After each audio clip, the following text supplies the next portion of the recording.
Happy Friday, everyone. Welcome on into the live stream today. Pretty hyped for this one. Thought we'd take on a live realistic rebuild with Southampton, a club that I personally know a good amount, probably the most I know in the Premier League. And I think a lot of you will know Southampton as well. It's been one of the more successful career mode saves on the channel in the past. Alex Viltara, what's going on?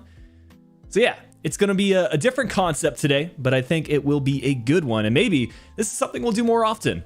I was just kind of thinking about like what sort of live stream content I wanted to do. Of course, we got a few different saves. We had like the My Player stuff. We had the Journeyman save, but I don't know. I think right now I'm not too keen on doing too much gameplay. So we're mostly going to be focusing on the simulation stuff and just building up the Southampton squad. If you guys have any transfer suggestions, feel free to let me know in the chat.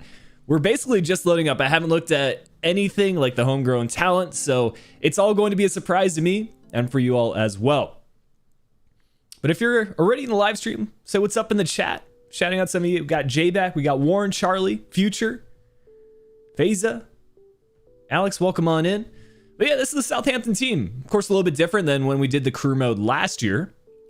Angus Gunn is no longer at the club. I think he's over at Norwich these days. So we've got the decision between McCarthy and Forster. I think we'll probably go with McCarthy. I don't think GK is somewhere we need to upgrade right away, but McCarthy and Forster are both relatively old for career mode. I mean, they're 30s, so maybe signing a high potential keeper eventually. What's going on, Liam, Leighton, Andrew? Re-signed Chambers. How is Chambers doing over at Arsenal? Because if you watch the Nottingham Forest realistic rebuild, it turns out like he's an amazing center back if you position change him. So yeah, maybe. I would definitely be down to sign some former Southampton players. I've actually got a few, I guess, like screenshots of like the top nationalities, top goal scorers, and things like that. So we'll get into that a little bit later. But what kind of changes should we make to the team? I think maybe Walker Peters here at right back. This is just the default load up, so we could definitely make some changes as needed. The only thing I've changed is putting the formation back to a 4-4-2 holding. So Romeo can play center defensive mid. What's going on, Slap? Good to see y'all pretty hyped about this live stream today. I thought it was a pretty fun concept. And we'll try to go at a relatively fast pace. Again, not too much gameplay today. Mostly focusing on the transfers and simulations. And might even cut some of this up into, I don't know, either like a YouTube Shorts or TikTok, something like that. But yeah, let's go ahead and put Walker Peters here at right back. And I think outside of that, maybe Stevens somewhere. We do want a center back as one of these choices. Maybe Diallo as well. But other than that, I think we're pretty good with the team.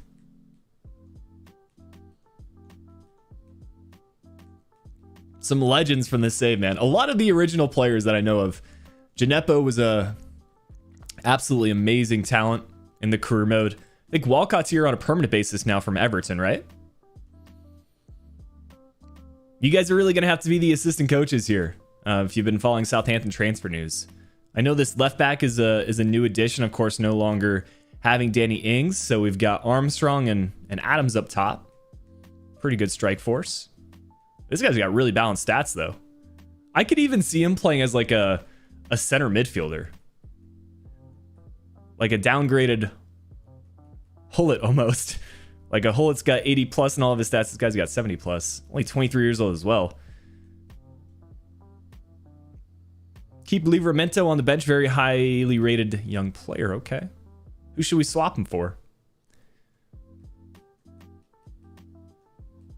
Has to be one of the wingers, I would say. Then again, Armstrong's like a really solid player. We could take Stevens off the bench and maybe just have Diallo act as our makeshift center back at times. Livramento and Broja have been very good. So let's see. Ooh, 19 years old. Okay. We got some good talents here, man. From Albania. Maybe swap Shane Long for Broja then. Or should we leave him into, man, like they've made some really good transfers, low key.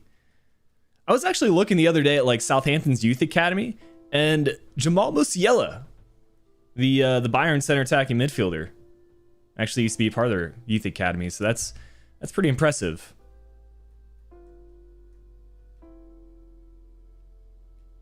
Just take the backup goalkeeper off. We could do that. So roll with something like this. All right.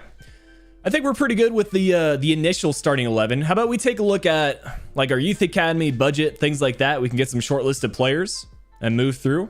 We'll start with the board expectations. And it looks like for youth development, this is always going to be a higher critical objective. Signing a couple players and eventually starting them. Brand exposure, 3 clean sheets. I think that'll be pretty easy to achieve. Probably not going to reduce player wages. And then a mid-table finish. So I don't think we'll have any problems with our manager rating.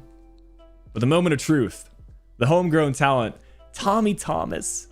The only thing I saw about this guy is his name, and low key, like what a name for a homegrown talent. 5-star, high medium work rates. He's a center forward / striker as well. I think he'd probably be better as a cam, very similar to Krause in our Hamburg save. Yeah, that's the thing, Slap. If today's live stream goes down well, then I would actually feel like I could pretty easily do this sort of stuff, like maybe even twice a week.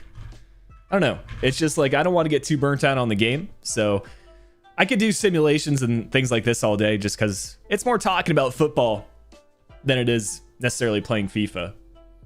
I feel like the simulation stuff kind of caters to that. But anyways, this guy looks absolutely incredible. Take a look at his stats. Pretty gifted in the pace and dribbling. Could even be a good winger, you know.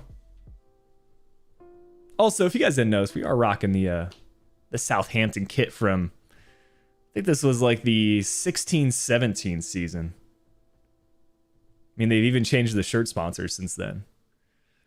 We got Hummel these days, right? Or Hummel, I don't know. Anyways, I think Bombardier is probably a good call here. What do you guys think? Keep him as a center forward? Change him to striker, cam, winger? What are we saying? I think if he just works on his shooting attributes, he could be a really good player. Because keeping in mind, he's 6'3", 198, so he's a bit of an aerial presence.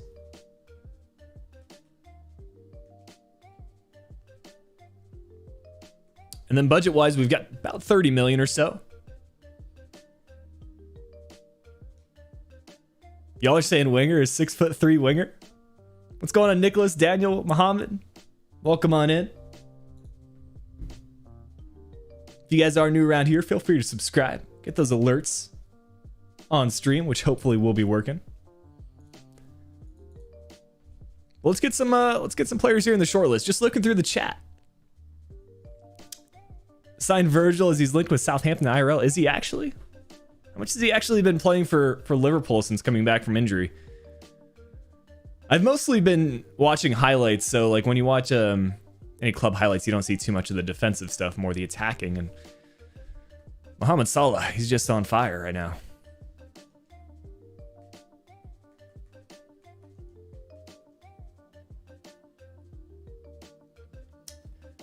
Pellegrino from Roma.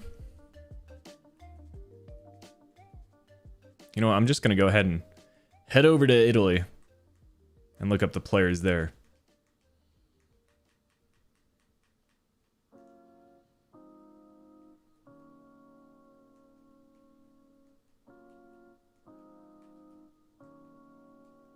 Ooh, a cam, okay. That'd be an interesting one. Where would he actually play in this team? Because we got Ward-Prowse and Romeo essentially. Ooh, the Oxlade-Chamberlain. Let's just go ahead and get all the former Southampton players out of the way. I mean, we might as well add Chambers as well while we search him up. Contract expiring in 12 months. Could be a good deal. I was low-key thinking about signing Adam Lallana. I was looking up... Here, I can maybe show you guys. I was looking up the top goal scorers for the club. And you should be able to see it now. Text is a little bit small, but Lallana is 1, 2, 3, 4, the 5th top goal scorer, which as a center mid, center attacking mid is pretty incredible. A lot of appearances for the club as well. Ward-Prowse is probably up there as well. Shane Long. A lot of current players here, actually. But yeah, that's just wild to think about for a midfielder getting that involved. You've got to remember, like, early stages of his Liverpool career, and then, of course, at Southampton, he was just bagging so many goals. Where's Oxlade-Chamberlain? You have to search Oxlade instead. There he is.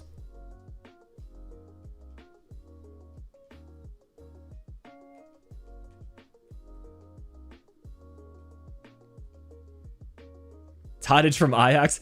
To be fair, Tadic is actually, I would say he's gotten much better since he left Southampton for Ajax. I mean, he's such a big part of the club. I'm not sure if he would make the return. Personally, I don't think he would. But he's a good former player, though. Daryl Dike. Yeah, I know he was linked with the move to the likes. I think even Brentford might have been interested. But yeah, he had an incredible season in the championship last year. I could see this as a transfer, to be fair. Let's see. Madueke from PSV. Wanyama or Goodinson. And you guys are just flowing through the chat today. I think we need to do more of these realistic rebuilds live. What do y'all think?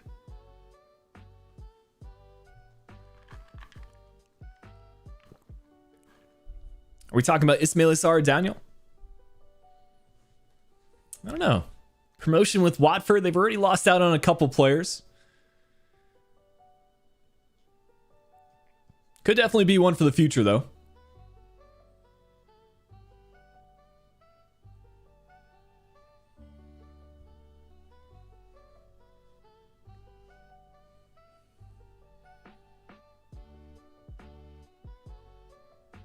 Madueke is correct. He's a pretty good player. I think I signed him also for the Nottingham Forest rebuild last year.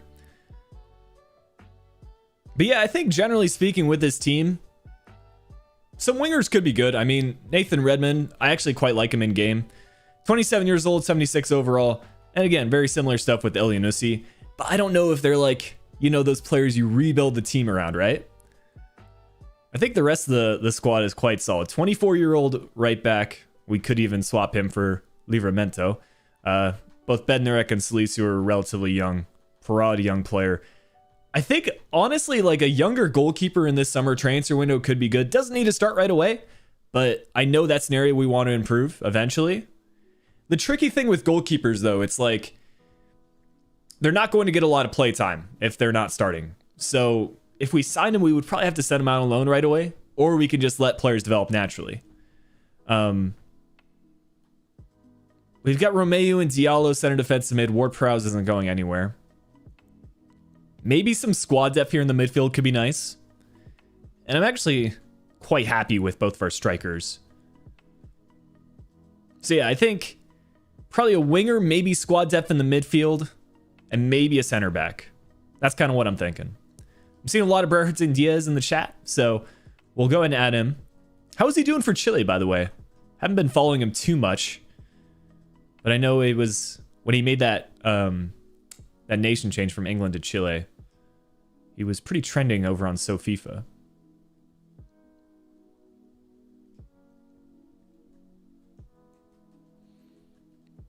I feel like a lot of Southampton transfers as well. Obviously, Liga is a very popular nation or country that they sign players from, or league that they sign players from. So France and Liga, definitely somewhere we could look to make some transfers. Eredivisie and like a lot of non-top 5 leagues they sign players from. But overall, we're looking for some younger talents to sign. Maybe under 23. Feel a lot of the Southampton moves are smart ones for the long-term future. You know, if players eventually do leave, they'll make a profit from the transfer.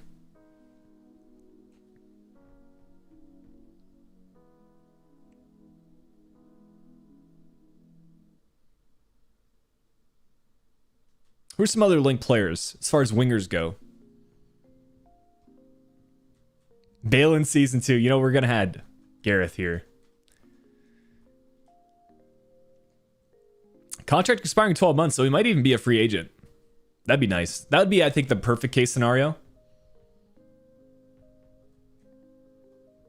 Yeah, and a lot of fringe players for like top teams, I think could be realistic. You know, Dahoud, I don't know how much he's starting for Dortmund these days, but they've got a lot of center midfielders. I could see this as a transfer, to be honest.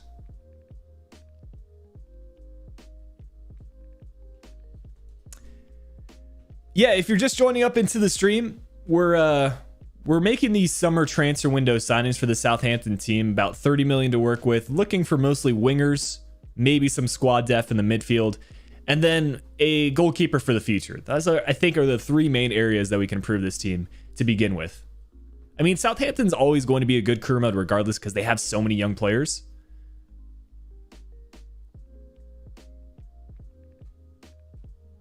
But yeah, we're kind of looking outside the top 5 leagues, maybe some fringe players as well.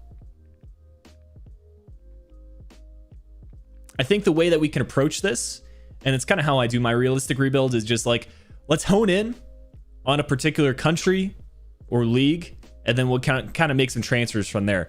So if we want to begin, we could start in the Eredivisie. I mean, it's a league Southampton have signed a lot of players from. And then we can just kind of hone in on some high potential Eredivisie players. So we can just look through the likes of Ajax. We could look through AZ, Feyenoord, and PSV. Those are kind of the main ones in the Eredivisie. Even some other clubs like Heerenveen has some quality players for the future. I think that's probably the way to approach it. So hone in on a particular league and then make a transfer from there. So let's just start with Ajax and look through some of these talents. I could see this as a transfer. How long has he been part of Ajax?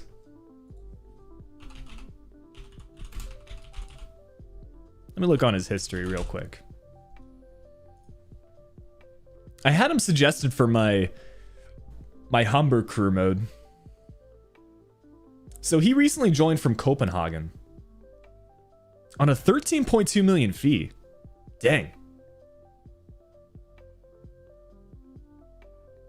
All right, fair enough. So this is probably not a transfer we want to make right away.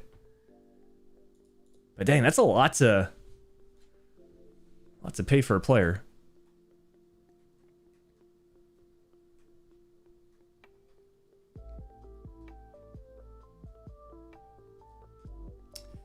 I could honestly see Labiat as a transfer. Kudus as well. We actually signed him for... Did we sign him for the Southampton save? Or did we just have him in the Ajax crew mode? I think we already have Kenneth Taylor here in the short list. Defensively, I don't really need to make any upgrades yet. So let's look through some of these other clubs. AZ, they've lost out on a lot of their high potential players. Calvin Steng's going to Liga. So I'm not too familiar with any of their wingers. Former Southampton player here with Jordi Klaasie. I'll get Koopmeiners into the transfer shortlist. Wijndal was definitely a transfer that we made.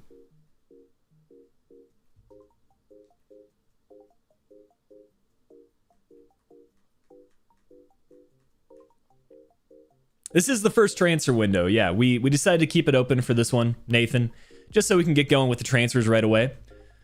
And then we can kind of move forward from there. I know this guy's got a good amount of potential. Reece Nelson, is he over on loan? Okay, interesting. I don't know he was over on loan at Feyenoord. That's a pretty unique move. You don't see too many English players over in the Eredivisie outside of maybe Madueke. Yeah, I've got to say, the Eredivisie, man. Last year they had so many high potential players in career mode, but it seems like last summer they all transferred away to top 5 leagues. I'll get Doan here.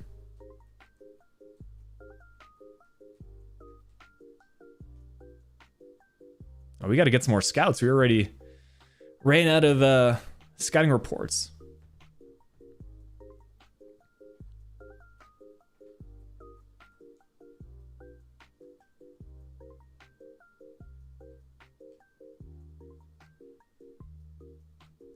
Y'all want Doan IRL? Yeah, I wouldn't be surprised. I mean, he's a pretty good player, and he has a face scan, doesn't he, this year?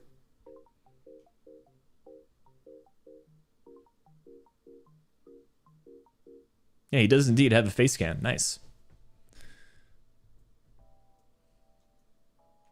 Yeah, this could be a good transfer. 4-star, 3-star, 5'8", left-footed. Outside the foot shot's always nice. Yeah, that could definitely be a move. Sign him as like a kind of a squad rotational player.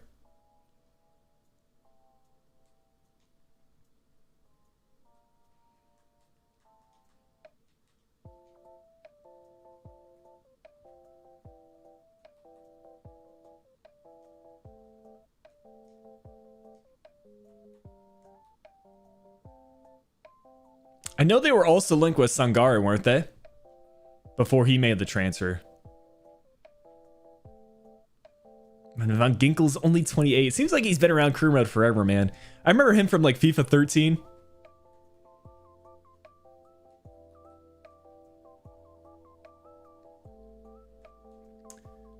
Diata's the GOAT at right mid. Let's see.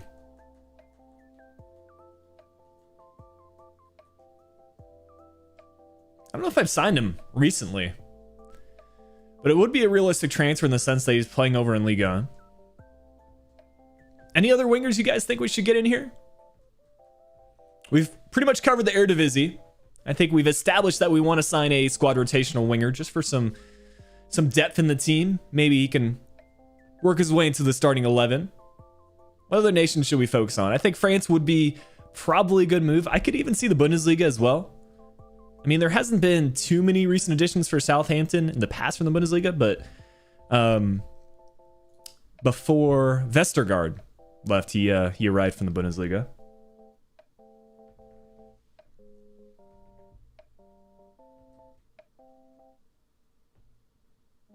Couple of shouts for Ryan Kent. He always moves pretty quickly in career mode, so yeah, I think if we do want to sign him sooner rather than later would be good. Return Romain to a center back. He'll be better for ratings.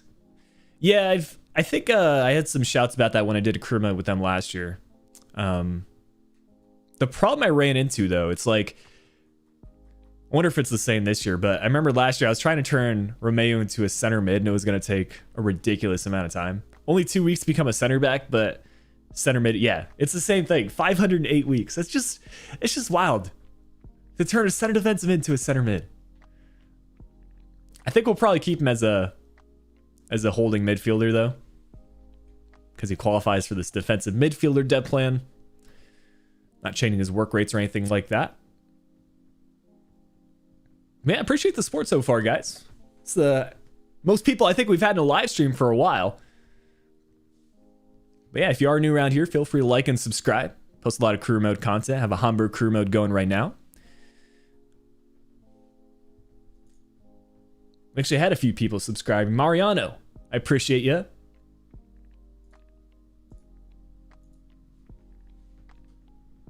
What do you say? Should we get some more players here in the shortlist, or should we move forward? Finally do some calendar simming and get some scouting reports in.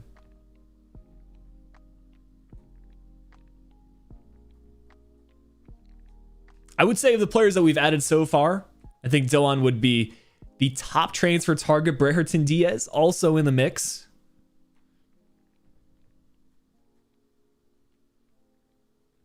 Doesn't look like he has a face scan, but that's not a bad generic face they've got for him this year.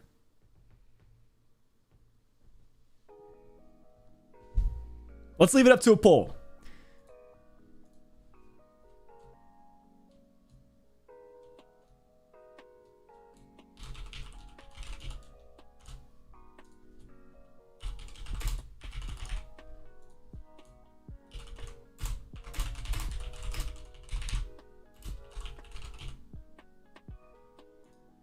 Should we add more players to the transfer shortlist, or should we get some more added here?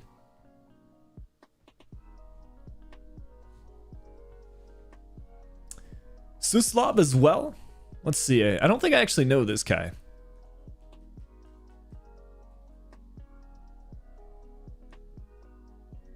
Over at Hornigan, showing great potential. I've actually never seen this guy suggest. He's got a lot of traits.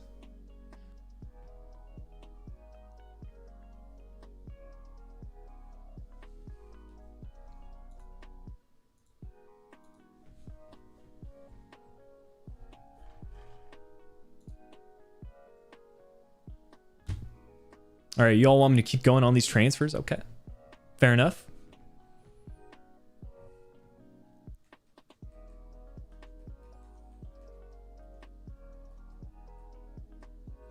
Now for Ramsey, are you all saying Aaron Ramsey? You know, I haven't really heard much from him since he made the transfer to Juventus. He is 30 years old, so if we want squad depth, this could be a good signing, actually.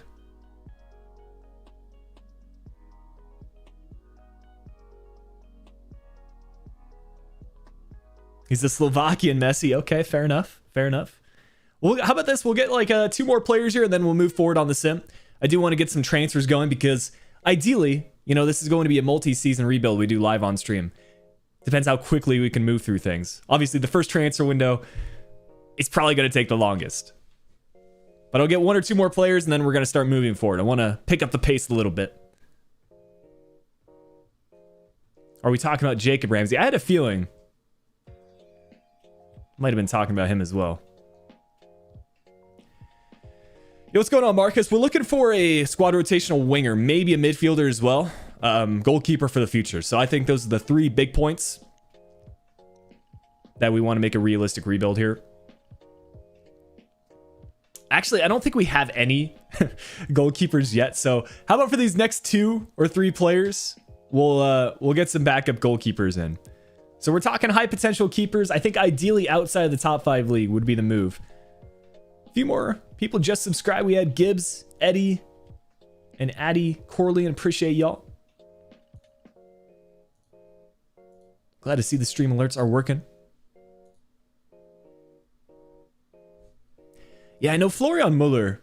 What's his situation like at Mainz? Because he was sent out on loan a lot.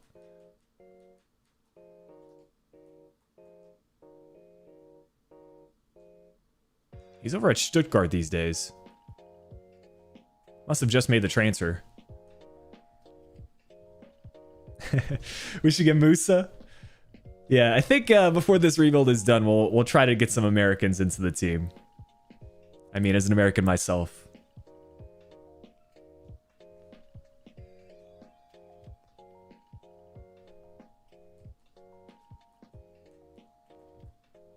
Are we talking about Etienne Green? I mean, we just finished up a journeyman save with Saint Etienne. Showing great potential. Actually, this could be a really interesting move. English player, playing in Liga. I feel like it could be a good realistic transfer, actually. Probably about as realistic as we could make it. No?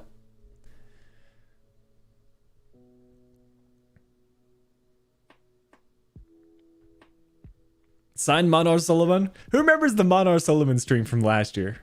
If you were around in the chat back then, shout out to you. That was a fun stream.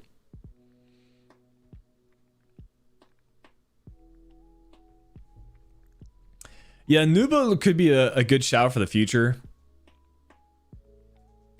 Let's see. How do I even spell it? Man, my German pronunciation, my German Grammatik isn't so good. How do you even spell Nuba? I guess I'll just search from Bayern, but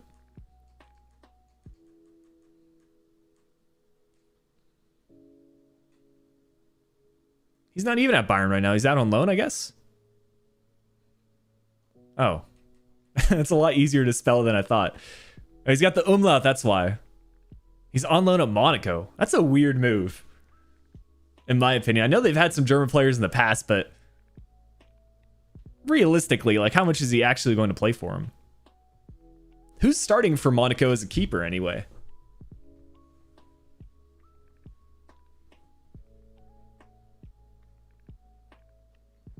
Yeah, I think Bilo as well. So that's a couple of keepers that we can think about. It's probably a move we'll make in January, to be honest. Well, let's get going here. I think we're pretty set with the team right now. Once we get some scouting reports in, we'll try to make some transfers. Top priority is to sign either a starting or squad rotational winger. I think if we do that, we'll get a few players that are approaching an 80 rating. We should have no problem finishing mid-table, in my opinion. This is a very strong team as far as mid-table goes.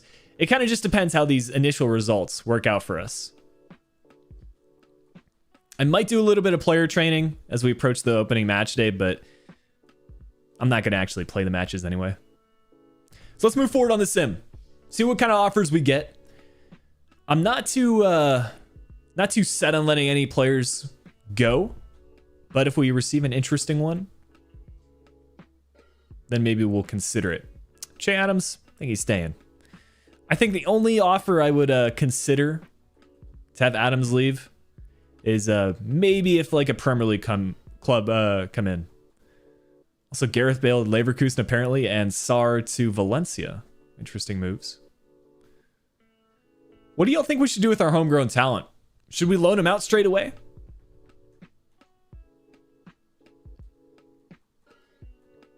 $72 overall, so he could be good for squad depth.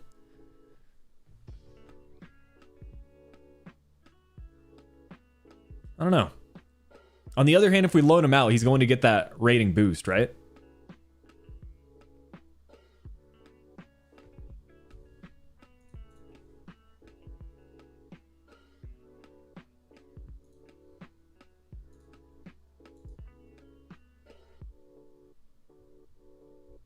Should take a deep look into the championship. That's where Southampton do a lot of their scouting. Yeah, for sure, Marcus. I think we'll definitely sign some players from championship clubs as well as relegated Premier League clubs. I think loaning out's probably the best move here. We've got a couple of striker options actually. We've got this guy that we need to consider who's here on loan. Apparently he's playing in the occasional match for Southampton.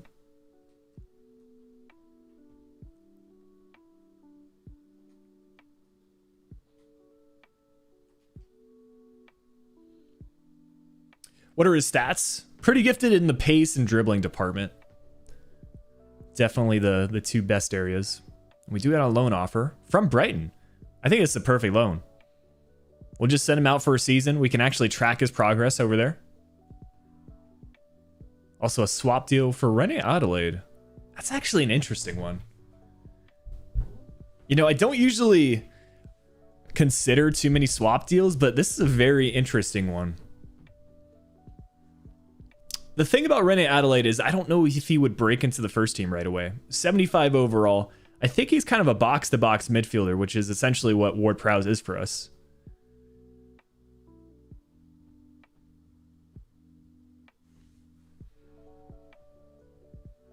Wouldn't loan out to a rival in the same division.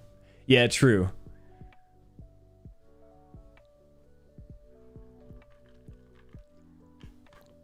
As far as Southampton rivals, obviously you have Portsmouth, but is Brighton like one of their bigger Premier League rivals? Kyle Walker-Peters, our best defender, by the way. Yeah, I actually quite liked him in the save, and he's one of the better high potential right backs in my opinion, at least English right backs. But you've also got this other right back, right? Everyone is saying I need to make sure Livramento gets plenty of play time. I just don't know. From like a rebuild perspective, keep in mind we're not going to play a lot of matches, so rating does matter. I feel like it would be a mistake to let Walker-Peters go this early. Maybe once Livramento goes up in his overall, he could take over, but for right now, I think keeping Walker-Peters might be the move.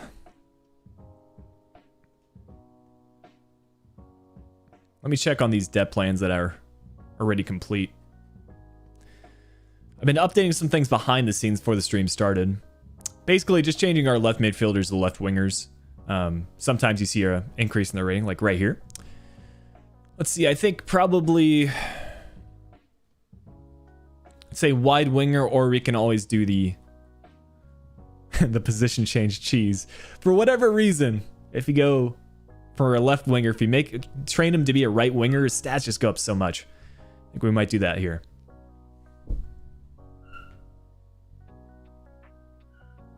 A lot of +2s, which is good.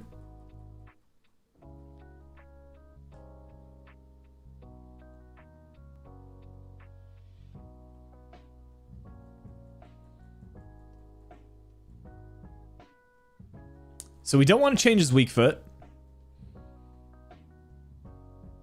I guess in this case, we'll just stick with the wide winger dev plan. And then Ilinusia, surely he's going to get an upgrade. +1. So a couple of +2s, single +1. We'll take it.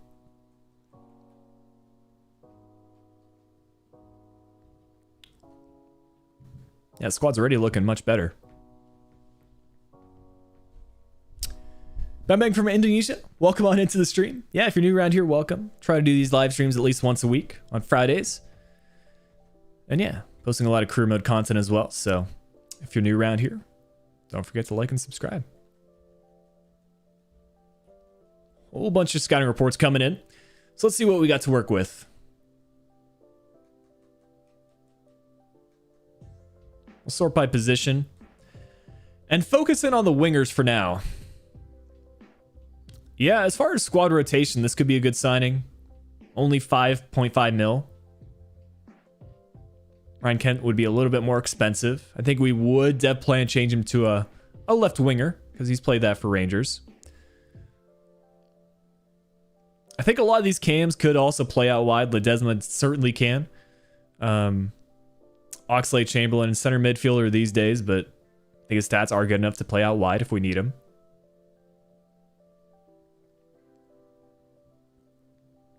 Suslav and Lewis Potter would be great signings for the wing.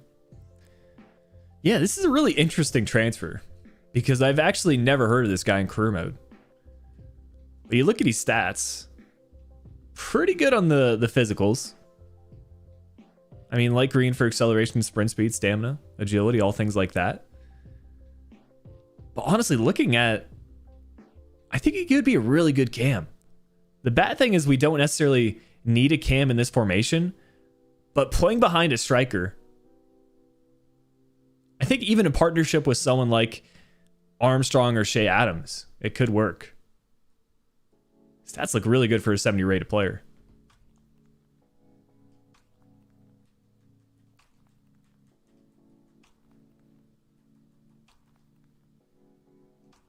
Yeah, 4-2-2.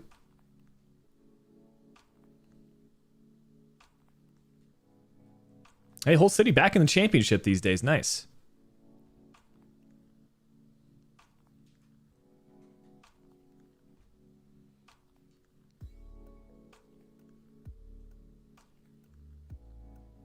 So yeah, while Jeffrey Adelaide is a great talent, I just don't think letting Ramsey Walker-Peters go right now is the best move. I trained him at right mid. He was much better there. Okay, yeah, fair enough.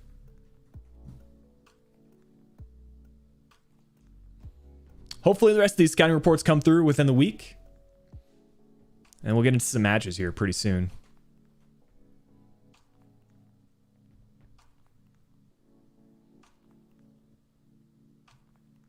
Okay. What are you saying? Celta Vigo or Ajax? I think Ajax would be the right move. The big thing is making sure he just gets out of the club and can actually get some play time, but I could see him getting some minutes at Ajax as a center forward / striker. Yeah. So we'll reject the Celta Vigo one. And then for Ajax, we'll delegate this to a loan deal. Probably just a 1-season loan.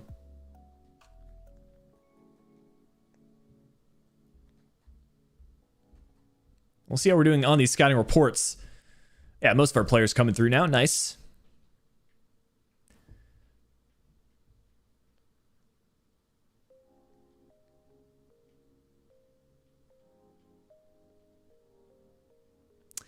Yeah, Doan is a 76 rated player, man. I like the idea behind this transfer. Is he regularly starting for them? Because they have two left-footed wingers with Madueke and Doan. Diatta as well could be fairly realistic. Not too highly rated. I think Doan could definitely be a move. If we want to make this Suslav transfer, maybe train him to a right midfielder or right winger. Or left winger or left midfielder. Depending how we want to play.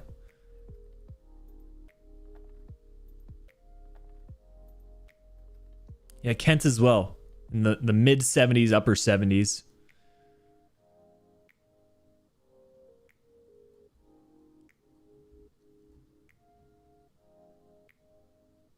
Ooh, Brighton wants to leave Leicester. Yeah, that's another interesting transfer. I think I'm comfortable moving forward with this move, though. I like the idea behind it. I mean, as far as players from Japan, they had who's the center back that played for Southampton? I was gonna say Tomiyasu, but no, that's the Arsenal center back.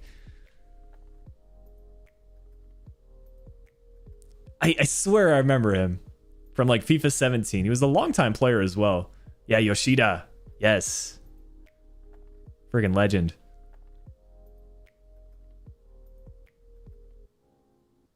Yeah, so we got the storylines going on there.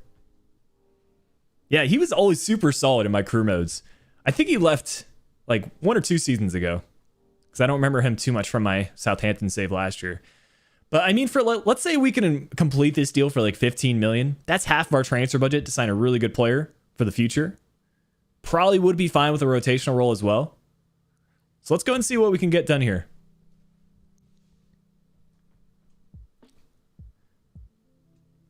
I think we'll start at just a 10 million offer. Maybe we can get a good deal. And they come back with 15.6. This is exactly what I want.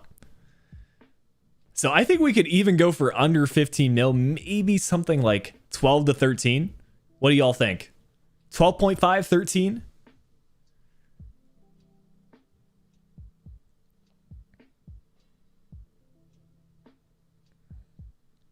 And that doesn't mean we've completely ruled out the Suslov transfer. We could also go there.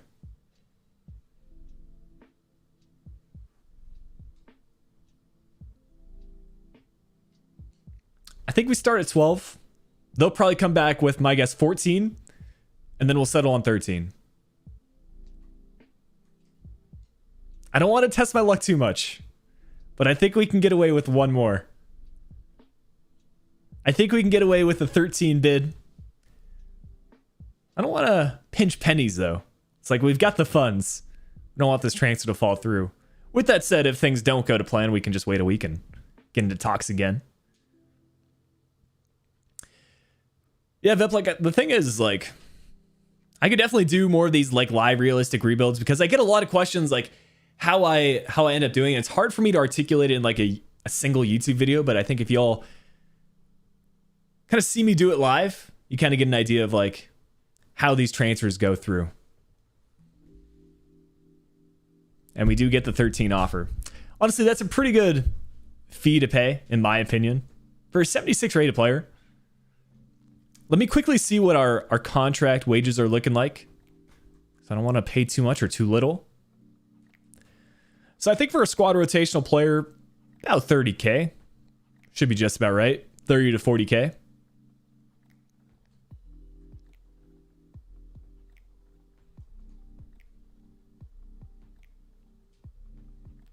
He wants an important role.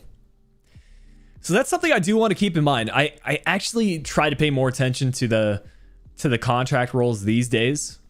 You know, in the past, it's something I just like, you know what? Whatever they want, they can add. But ever since I started playing FM, which to be fair, you get a lot more control over, and you can kind of like reassign squad roles as the season goes on. But I just don't know if he's going to be an important player. Is he going to really be our marquee transfer in the summer? It's tough to say. What do y'all think? Keep going forward with this, or because he's not going to be a starter, right, for us? I mean, we've still got Elyounoussi and Redmond.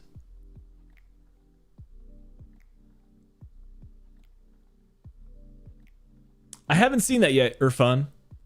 I haven't checked Discord yet this morning. But if you guys do want to join Discord, link to it's in the description.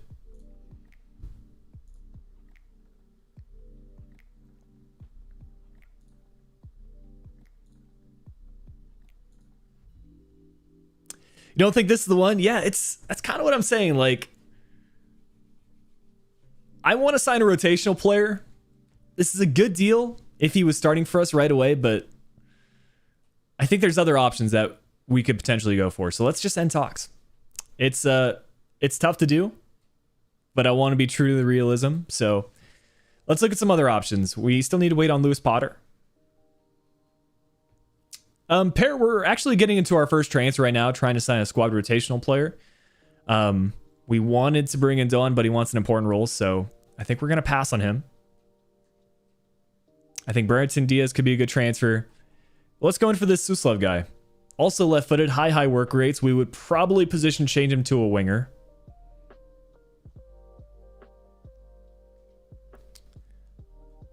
The only thing about him, he's younger, but a 70 overall.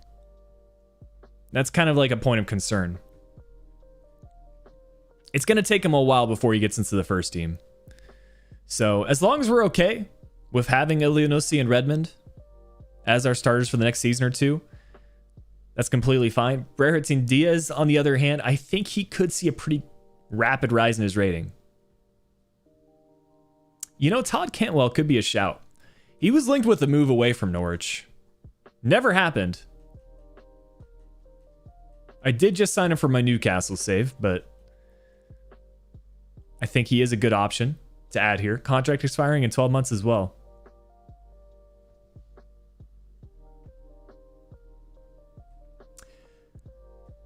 What do you guys think? Brereton Diaz or the Slovakian guy? Suslov. I'm assuming he was linked with Southampton over the summer. Otherwise, I don't think he would have gotten as many requests in the chat. Like I'm struggling on a second career mode. Think we want to do Lyon or Lille. I would go with Lille. I think Lyon, you know, if you haven't done a Lyon career mode before, yeah, for sure, go for it. But it's a pretty popular career mode. I think Lille's a bit more interesting.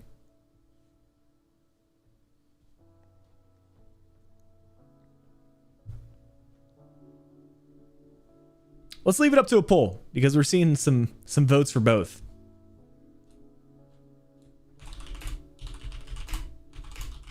So he's going to be a left winger for us, playing down that left-hand side.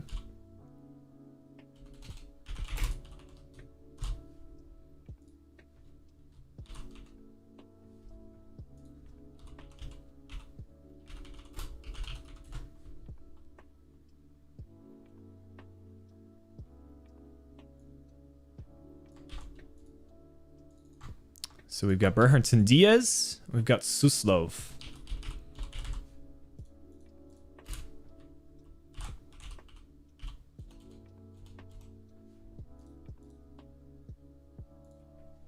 All right, get involved in the poll, and I think whoever ends up winning that will be the next player we go for. Hopefully they would both be okay with a rotational role. I think realistically, 73 overall, 70 overall, they would be expecting a rotational role. Yunus Musa isn't a bad call. Yeah, I'll get Musa here as well, but I think he's right-footed, no? So he would be more of a right winger option.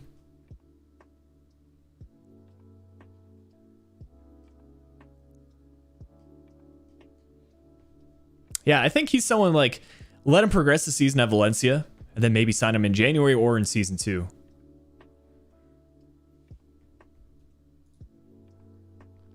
Looks like Brereton Diaz is winning the vote. We'll give it another 30 seconds or so.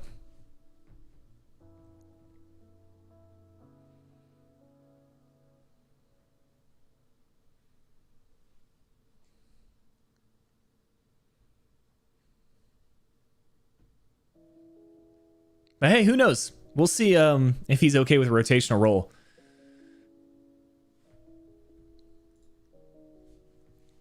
So this is going to cost about 5 million, probably.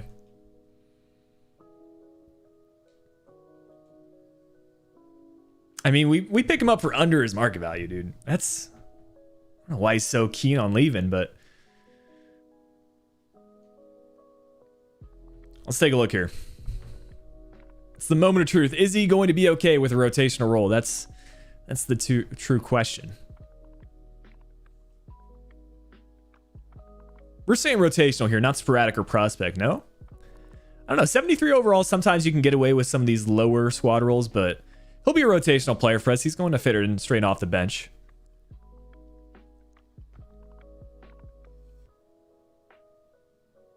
Dwight McNeil. Who's he playing for, Twizzy?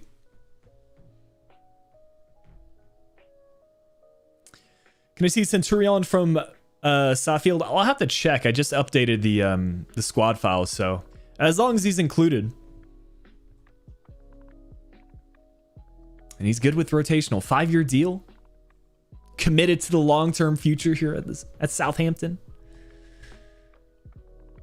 Salary-wise, so we were going to do 30 to 40K for Doan.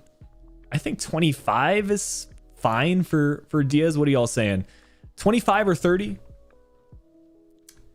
McNeil plays as a striker. Yeah, we could. It depends. Like, we just loaned out our homegrown talent, so I think we probably have another striker option there. We have a few players here on loan for the season.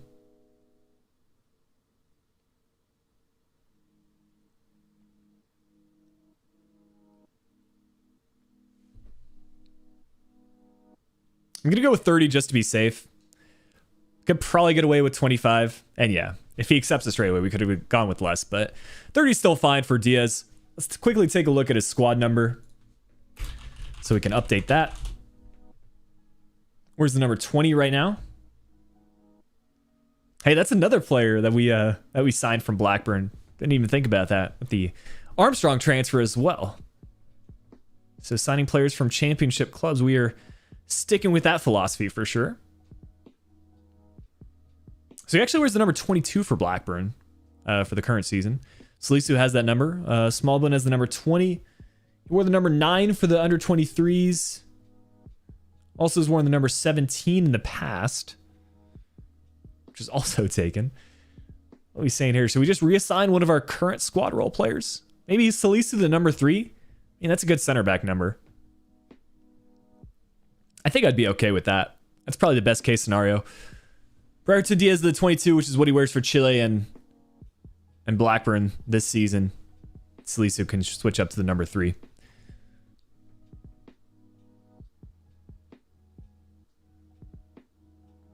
Now, depth plan wise, he should qualify for a few different ones. So we can go wide winger. Works on his sprint speed, basically all of his stats.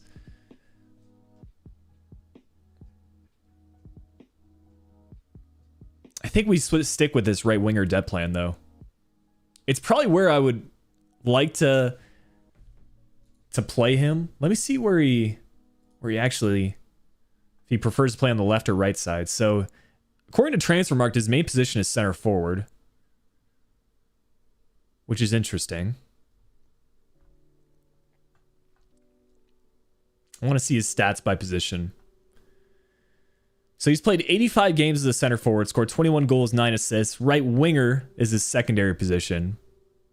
Hasn't scored a lot from there. Huh. Yeah, that's an interesting one. So if we do want to change up his position, I think we switch him to a right winger if we decide not to go with center forward. What do you guys think? I mean, if center forward is his main position, maybe just make the move. It helps his shooting and passing. We did sign him as like a rotational winger, though. It's like we've got a couple other striker options. Ruben Loftus-Cheek. Yeah, you know what? I'll go ahead and add him as well. Maybe even someone like Morgan Gibbs-White from Wolves. I haven't heard too much from him these days. So he switched to center forward because Gallagher's not playing. Okay. Yeah, I think for right now, he'll stick as a right winger. I like having right-footed players down the right-hand side, so it opens up our options. If we do decide to make that Musa transfer later on, we could always reconvert Diaz to a center forward instead. But that also opens up the possibility of signing Suslov. I don't know why, but I always consider Armstrong to be a better center midfielder. We do kind of need a lefty in this team.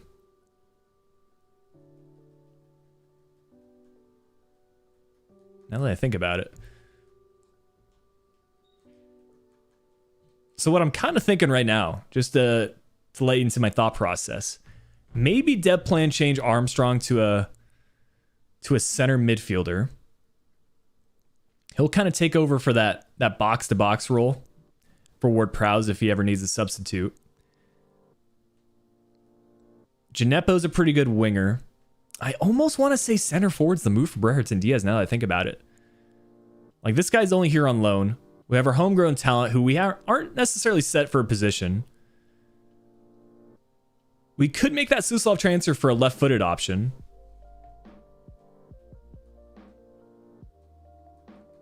Both Redmond and Elionissi are both right-footed.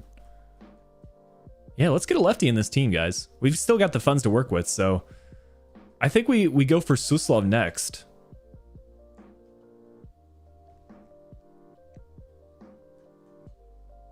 If he was linked.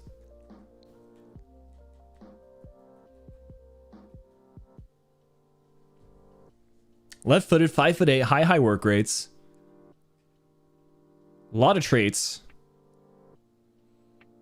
And I mean, this isn't going to cost us like next to anything. We'll probably be able to pick him up for just his market value of like 3 mil. And again, I've actually never heard of this guy before, but these are the sort of storylines I try to implement into my saves. I think the fun thing about crew mode is trying out players you haven't yet used. And 3.5 is the final fee. We'll take that.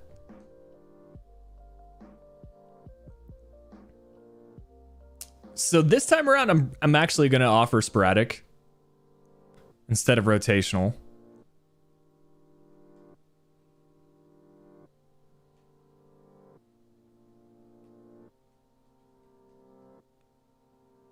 And 12K for the wages. That's another good transfer. So I think that's probably good for the summer.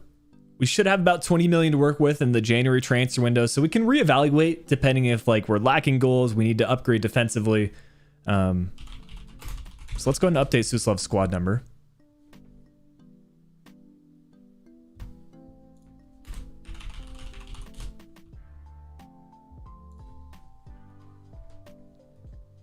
He's got the number 7. Groningen just updated their badge this season. That's interesting. I feel like the green badge they had was pretty recognizable. It's an interesting change. So, dev plan.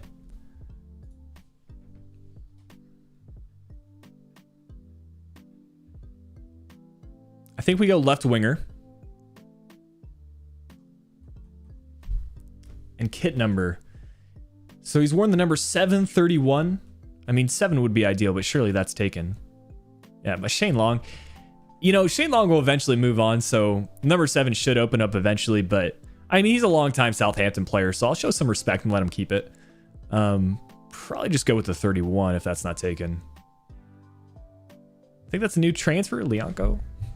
Is that a center back they just signed? Yeah, it's one of their new center backs, so probably pass on that. And where's the number 11 for Slovakia? Redmond has that number. To be fair, he's worn the number 13 for Slovakia as well. Yeah, their badge and Rangers do look very similar. I agree. Somewhere in the 30s.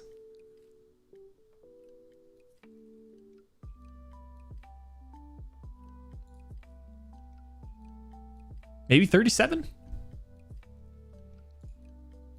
We can go 37. We can go... 27's taken. I think 37's a pretty good compromise.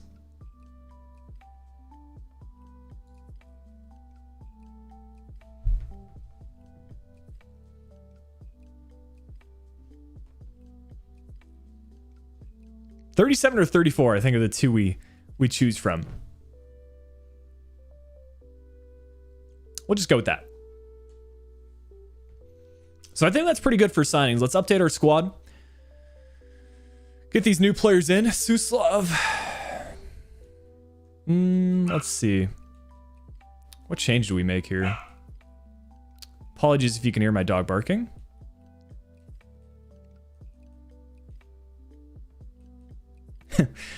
Because he's the new Messi. The Slovakian Messi. I'll have to start researching him a little bit more. Maybe signing him for some other saves. I almost want to say, like, it's a tough call, like keeping, I don't know if you pronounce it Broja or Broja, keeping him in the starting 11, because if we want to convert Breherton Diaz to a center forward and free up some space. My dog's name is Star. She has appeared once on the stream.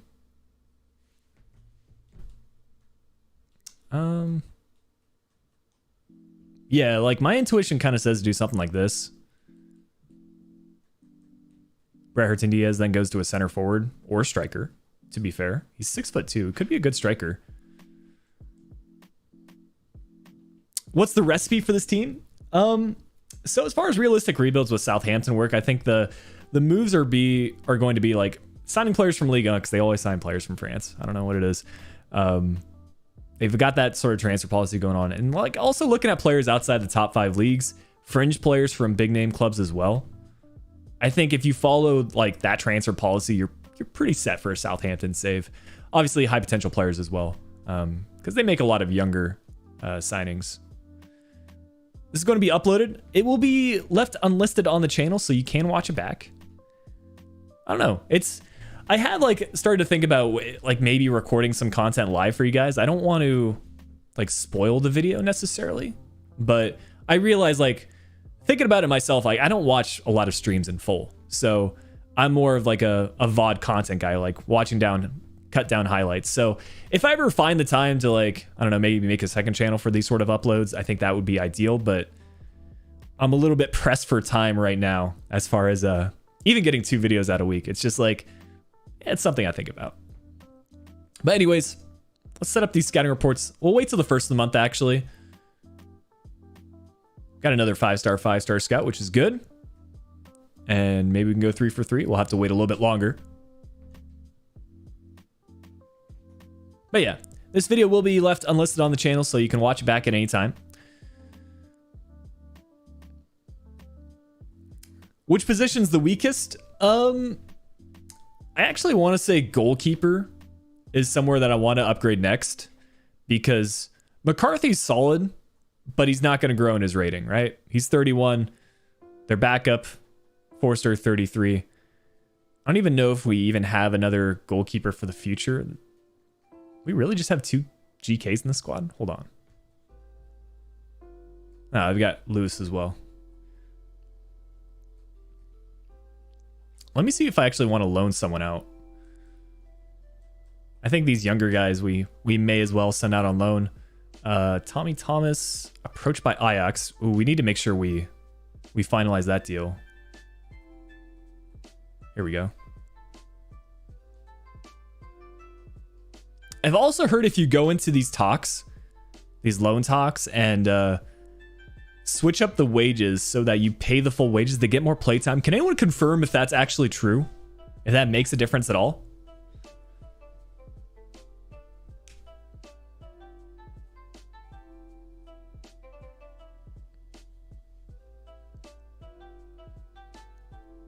What do you use to look up the transfer history? So the main sites I use, Transfermarkt. So Transfermarkt, what that'll tell you, excuse me. What that'll tell you is like how the club has performed in recent years. So it'll say like what years they won like trophies, league titles, things like that. But I think really the details that it tells you a lot about is top goal scorers, top assists, most appearances, former youth academy players, record signings, things like that. Those are the sort of things you want to look out for.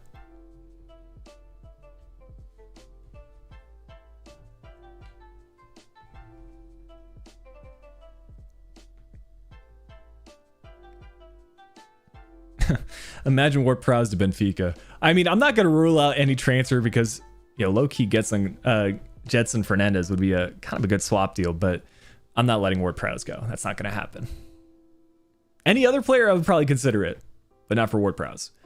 Elyounoussi to Everton. I'm going to reject for now, but I could honestly see that sort of transfer happening in the future. And then Tella on loan. He's actually a pretty promising player for Southampton, but we don't need him right now. So we might as well let him go up in his rating.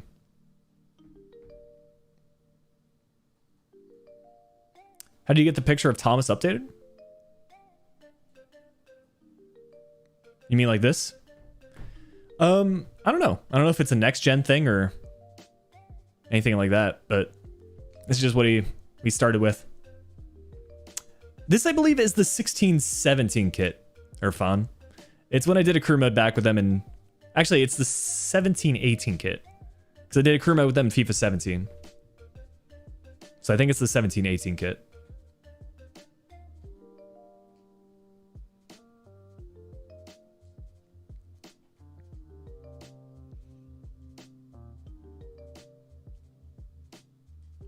We're going to see if we get any pre-contract deals come January. I think there will be some good ones. So let's first see if we can get another 5-star scout. Not quite. So what are we saying for these two scouting networks? I think England for sure. Just search for any type of player. What about for the second one, guys? As far as top nationalities for Southampton. Boom. I came prepared today, guys. Scotland with 41 former players. Wales with 28. Ireland with 21.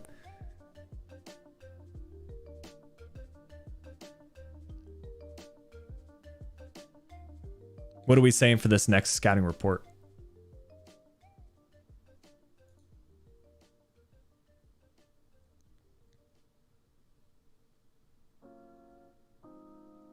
I'm seeing some shouts for France, Scotland, Wales. Wales because of Bale. It's kind of the idea that I have in mind as well. You really can't go wrong with going in order, can you? Ideally, we just get a third scout. We could do both Scotland and Wales. So I think that's what I'll do. Start with Scotland. And then get a third and final scout. Send him to Wales. What kind of players should we look for in Scotland?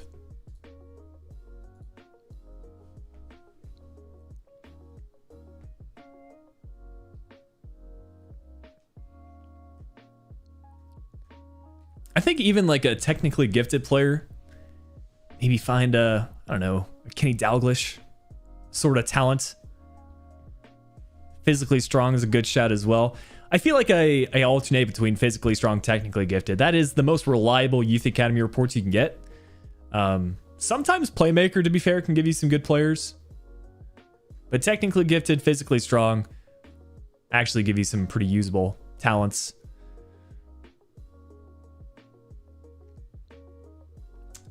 So we'll go physically strong for Scotland, and then once we get this third and final 5-star scout, we'll probably go technically gifted from Wales. So leading up to our first match against Everton, I'm going to do a little bit of training, just so our player sharpness is slightly better. Probably the only gameplay we're going to feature. So let's see. We've got defending scenarios, hot potato. I also like doing the fast shots. I think those are the three heavy drills that are the easiest to do. So we'll quickly roll through these. Timo Werner is good from Scotland. Nice. A Timo Werner stan. I rate it.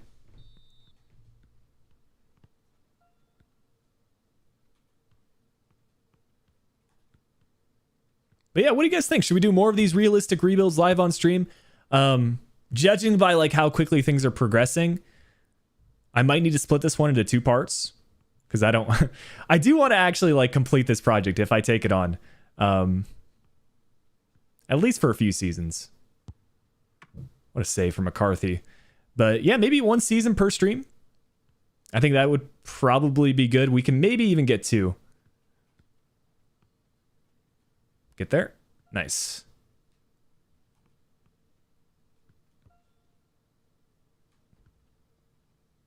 Yeah, but ideally we do this with some other clubs as well, because the thing about the realistic rebuilds, I am trying to get some more content out for that. I'm pretty much done with another one, so I think you can expect that in the next week or so.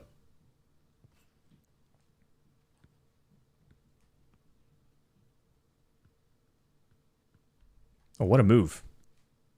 What a tackle, though. We should be getting points for that. We'll take a B. That's fine. But yeah, I mean, I think realism is is kind of what I'm known for in the crew mode scene. It's what most of my saves focus on, so it makes sense to do more of these realistic rebuilds. And there's a lot of countries that I actually want to cover. Argentina is actually really up there. Portugal as well. Because I think both Benfica and Porto stadiums were added this year, right?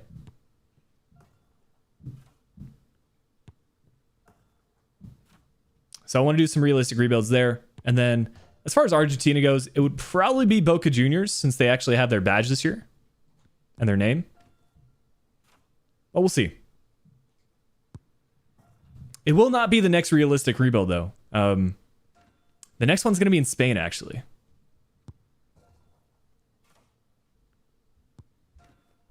So I think we're on path to get an A this time around. We're on a pretty nice streak here. Man, we're just firing these ones home.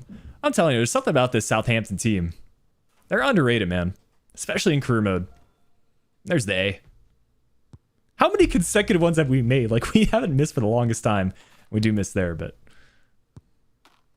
I always have trouble with those top corner ones, but it's just not impacting me right now.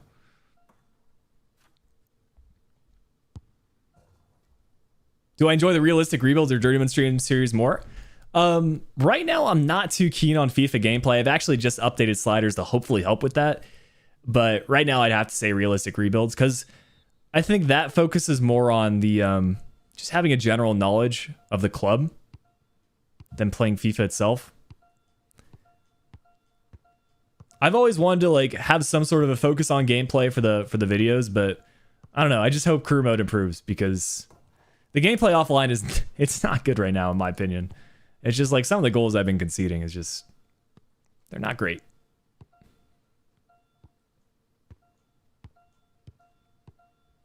I think the game started really strong for gameplay, but it's kind of taken a turn for the worse recently. Hopefully sliders help with that, and hopefully some patches help as well, but yeah, it's just kind of how I'm feeling right now. All right, we'll take a B and 2 A's. That should be enough to get us close to full sharpness going into our first match of the season. Probably the only time I will focus on training, because otherwise match sharpness will just kind of take care of itself on its own.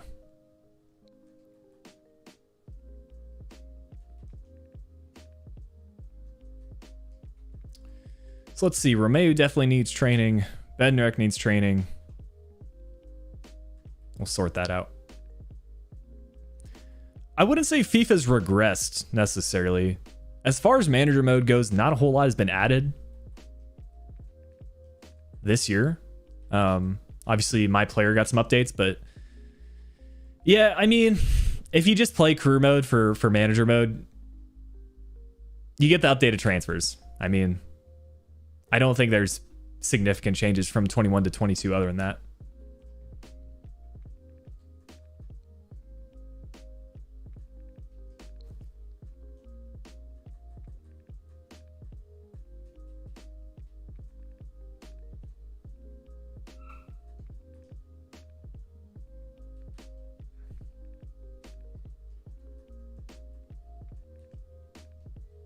Can we see a Liga NOS career mode? You'll see a realistic rebuild eventually. I don't think you'll see a career mode.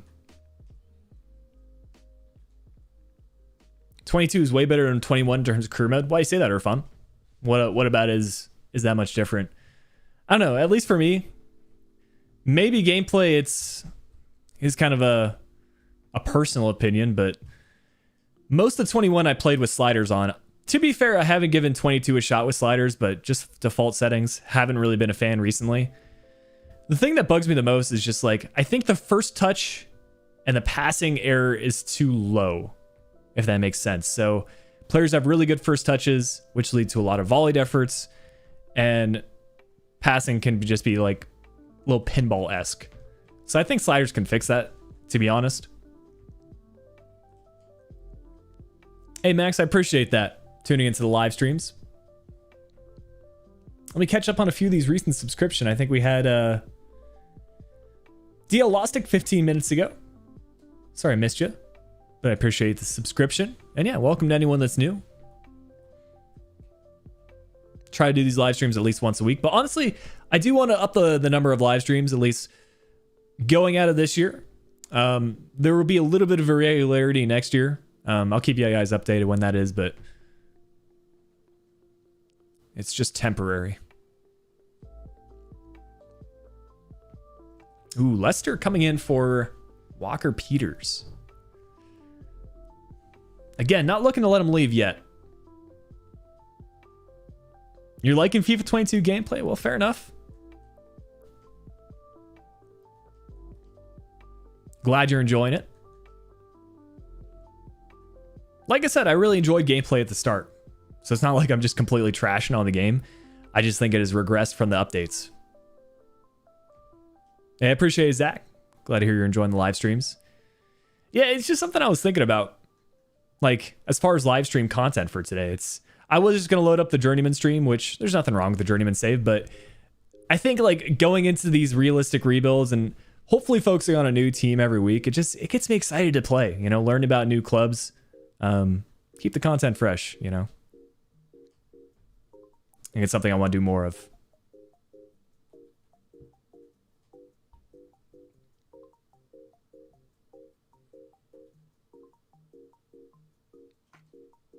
Again, a lot of Premier League offers, but for now we'll keep our players and then we can make some moves come January.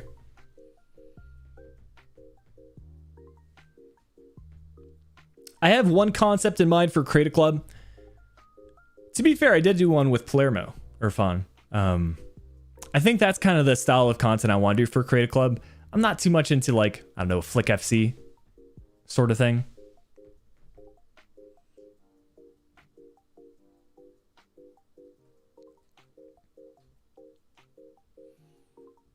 All right, we're in decent shape for this match. Couple of players on relatively low sharpness, but I think we can get away with it. Let me actually update Brereton Diaz to a center forward. I don't know if I did that yet.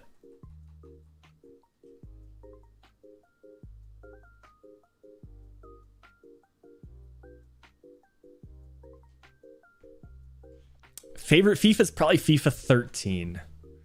13, 17. 21 actually is up there as well. So maybe every 4 years. But yeah, FIFA 13. It's probably because I started YouTube then. But the 17 was a lot of fun as well. I think I just played it actually in the summer and it's completely different gameplay, very fast paced. So yeah, let me, before we get into this match against Everton for the season opener, for anyone that just joined the stream, what we're trying to do with this realistic rebuild is kind of keep Southampton's transfer policy in mind.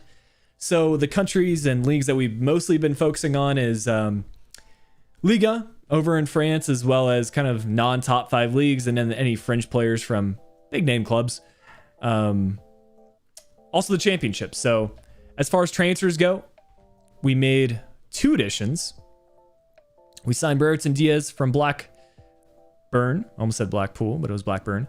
And it looks like we're going to have him play as a center forward for us, kind of a rotational striker that can also play on the wing. And then we signed Suslav from Groningen. Apparently he's a pretty promising prospect from Slovakia. Speaking of which, I want to do, I did dev plans for him as well as Brereton Diaz, so we should be good there. But yeah, I think that honestly, the Southampton squad to begin with is pretty strong already. Our expectation is to finish mid-table. We should achieve that. I'm hoping for a top 10 finish.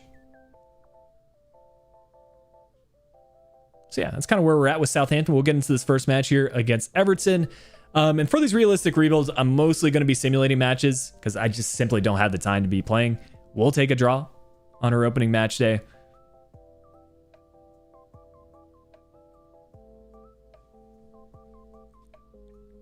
Let's see what Mr. Ward-Prowse has to say.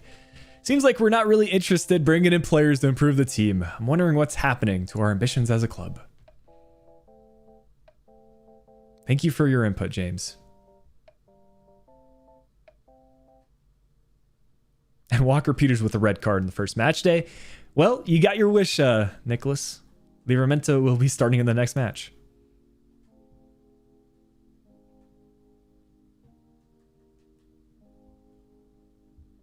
I mean, We're probably not going to get a good result here against United, but I would hope we can get a win against Newcastle.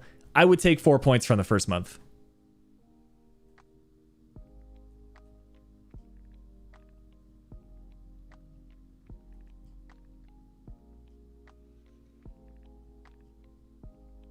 Elionussi loan offer. He's starting for us right now, so we'll reject.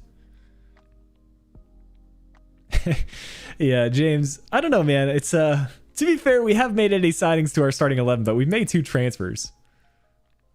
Give me a bit of time, James. Let me get the flick tactics going on.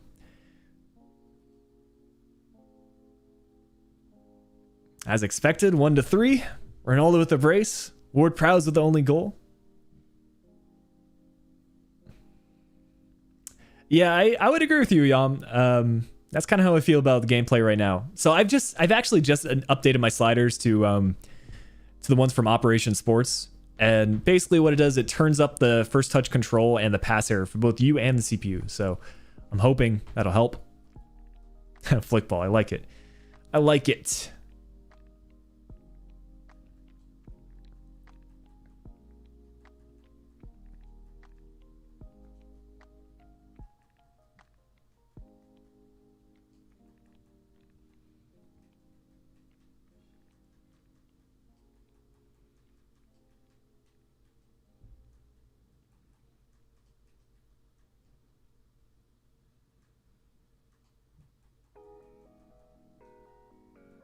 Let me get Armstrong into this team as well.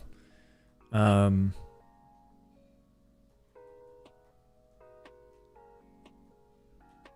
just want to make sure our players stay somewhat happy. Hopefully we'll win here against Middlesbrough and a 1-0 result. Ward-Prowse seems to be the only one scoring goals for us, but we'll take a result. My Southampton fan, I would say they're my favorite club in the Premier League, or at least the ones I watch the most. Done a lot of crew modes with them in the past, so I feel like I have a pretty strong understanding of the club. I could actually see this as a transfer in the future. Badneric going to a Bundesliga team. But for now, we'll reject.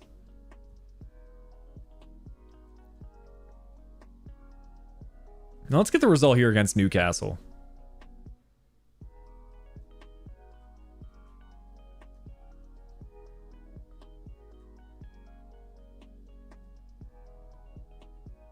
Hey, we'll take it. Stevens with the goal off the bench. Adams opens up the scoring. That's a good result. We'll take 4 points from the first month.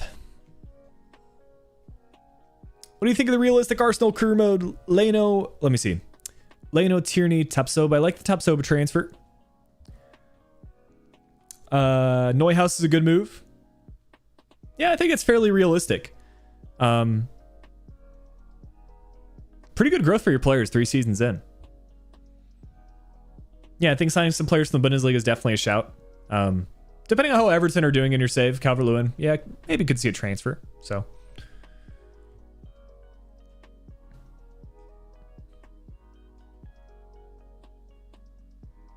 I'm planning on signing a goalkeeper in January, Max. So now that we're out of the transfer window, we can get into some simming soon enough. We'll be in January. So yeah, we should be able to get through this first season relatively quickly now. We have an idea of what transfers we want to make.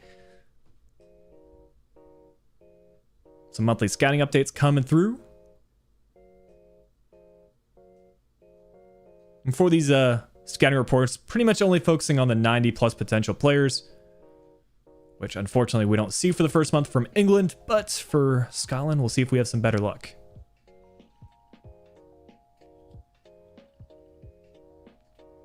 There we go. Aiden Gibson. Not very great for the value, so probably will never break into the team, but we'll get him into the youth academy. I'm actually open to letting Smallbone leave on a loan. What do you guys think about this? Just let him leave for Angers? Would just be a short-term loan when the January transfer window opens. Yeah, I think Bilo is definitely up there as a transfer target. Top 5 league, or non-top 5 league. So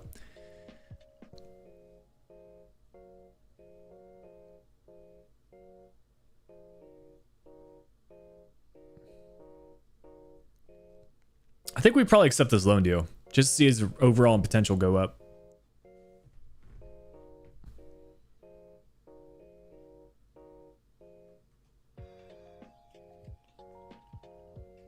So fortunately, we're not running into too many morale issues. Everyone's pretty happy, so it's Bailo not Bilo. Okay, appreciate that. Hey, 2 results in a row. We'll take that.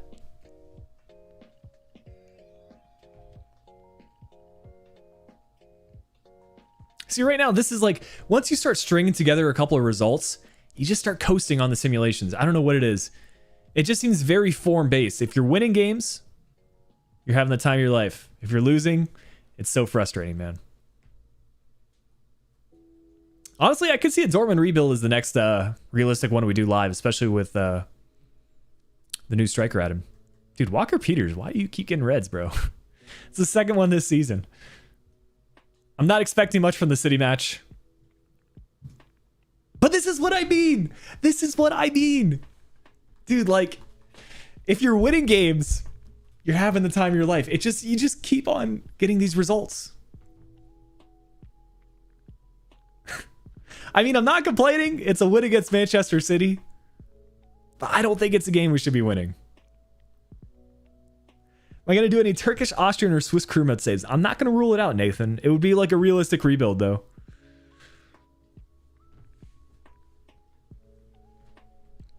Two goals from 3 shots. I mean, what do you say? What do you say there? Nathan Redmond, shout out to you.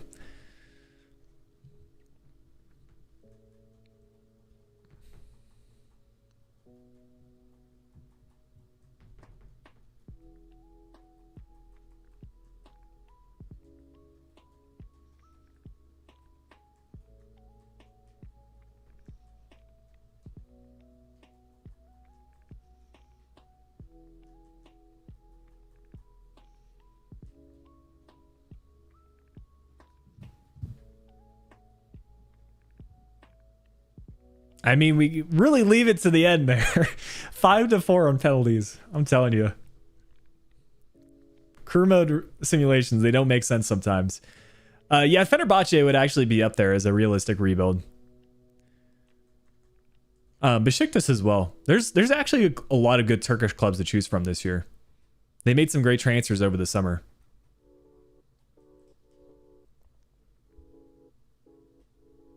I would need to research some of the history in the Super League, though.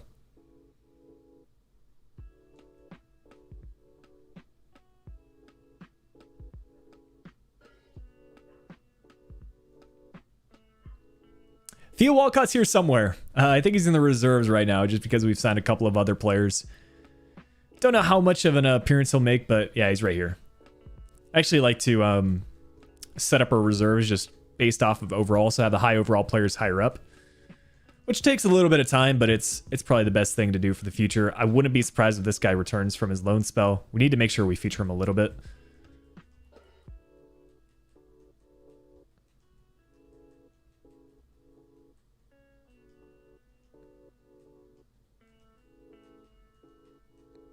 There we go.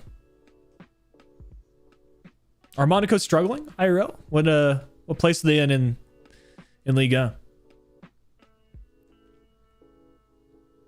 By Robin Hack, he's the best player. He is a bit of a beast in the Bundesliga. Can we keep the winning results going against Wolves? I think they signed Johnny Evans, unless there's another Evans that plays there. Haidara, I think he used to play at RB Leipzig. Let's see, quick sim. We'll take a 2-2.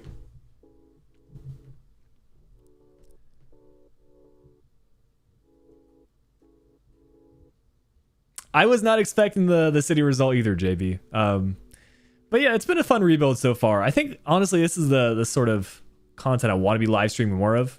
It's a little bit more interactive with you guys. Which gameplay, honestly, I think what I like about the gameplay is condensing into highlights for the YouTube videos. That's where I find fun out of it. So yeah, maybe I'll just save that for the crew mode saves and make more of the live streams. Kind of menu-based content, if that makes sense.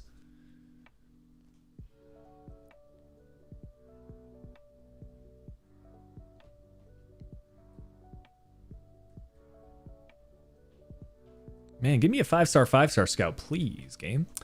Let's see. Second scouting report. We have yet to sign. One from England. I missed out on a 90 potential player, but that's fine. This guy actually looks quite good as a right back. Samuel Reeve. Not a bad player.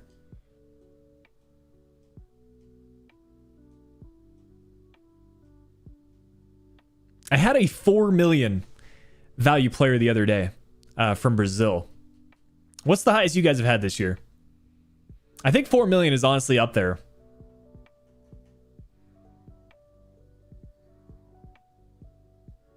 Like I can't recall a time that I've had a player with a higher value than 4 million. If it was, it would have been like a goalkeeper or something. I rate their away kits this year, actually.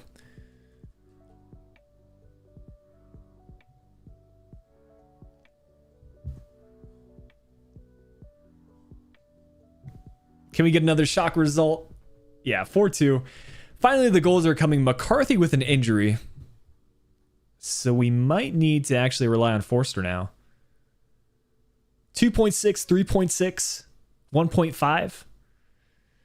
Yeah, I want to say the one I had from Brazil was technically 7-month injury. Are you joking? Yeah, I think we're signing that goalkeeper in January, guys. 7 months.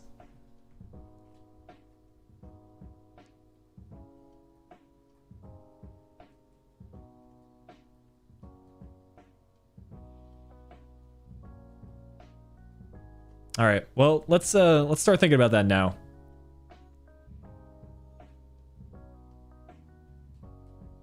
So as far as goalkeepers, we have 4.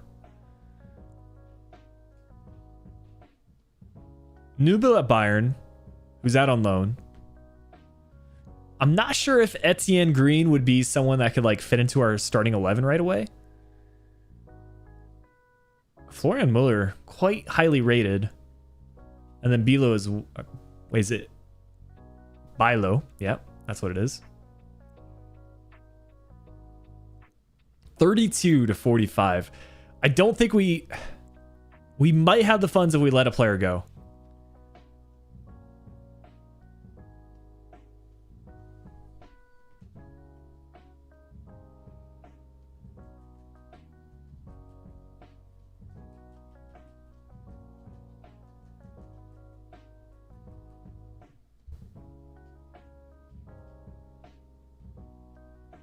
Any other players we should add to the short list?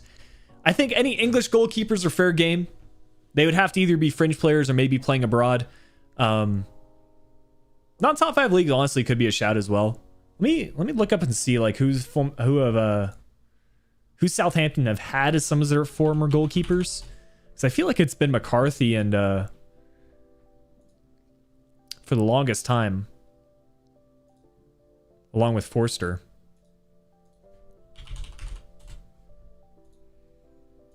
Who do they have before them? Yeah, Forster McCarthy really since FIFA 16. They had Kelvin Davis. They had Boruk, Artur Boruk.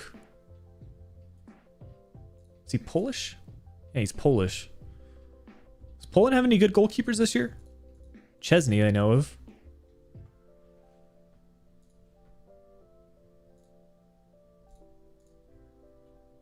Who else? Ooh, Drumgolski? Drumgolski from Fiorentina, maybe? How do you guys feel about that? I could actually see that as a transfer.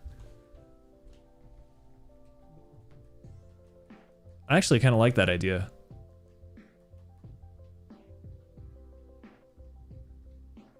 He's got a sick player picture this year.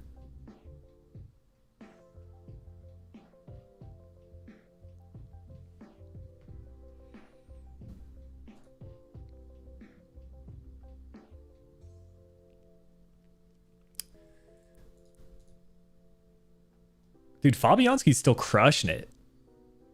36 years old, 82 overall. Did he get an upgrade this FIFA? He did.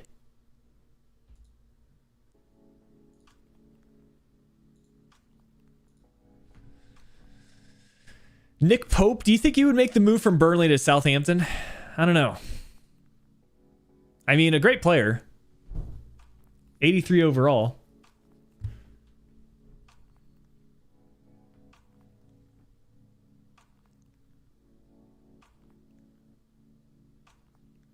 Lienko is 80 plus potential, 72 rated. Make sure not to rule him out occasionally for the future.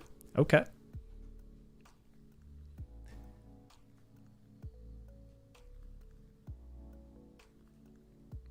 Who's that? Oh, this guy. Yeah. Yeah, okay. I'll make sure to feature him occasionally. Maybe even send him out on loan because he's still relatively young, 24.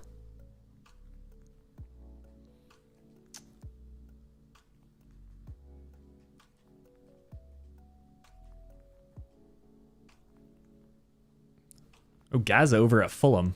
Is that an actual transfer that happened? So now he was back up over at Spurs. Seen a lot of shouts for Johnson. I just actually added him to the short list, so we'll see what his rating's like. If it's good enough, then yeah, I could see it as a transfer.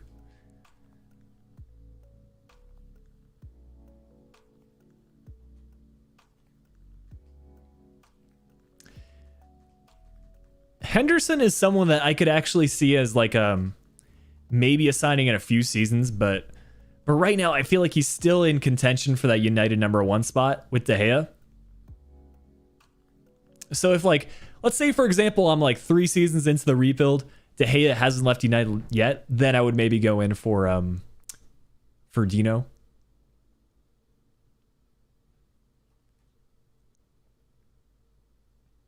That's what I've heard, Freddie. Livramento has been, who's basically someone that like everyone in chat was saying he needs to be at least on the bench.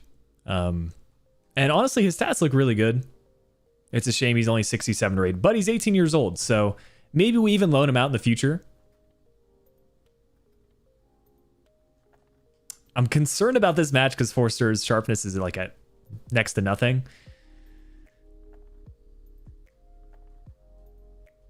Okay, we'll make sure Walcott gets some play time because his morale's going down. I'll go ahead and include him on the bench this time around. Let's do an interactive match sim. Just to kind of see how the squad is playing a little bit. And then we'll be in the January transfer window here soon enough. I do like interactive match sims because you can actually make your substitutions in real time. I've heard, like, I was watching a video from FIFA. I think a lot of you guys will probably be subscribed to him as well. He does a lot of like realistic, I guess like tutorials and things like that, like team guides. And he made a video on dynamic potential that I found pretty interesting. Basically, the factors that actually affect it, and match rating seems to be one of the biggest ones. And when you get brought on as a sub, you're going to have a lower match rating. So you need to be mindful of that as far as like letting your players grow with dynamic potential. Yeah, I'll go ahead and do that after this game, Roscoe. I forgot to do the center forward change. Oh, big save from Forster. It's what you love to see. Lautaro Morales. Okay, I'll go ahead and add him. I think we still have Sinistera in our transfer shortlist, Jord.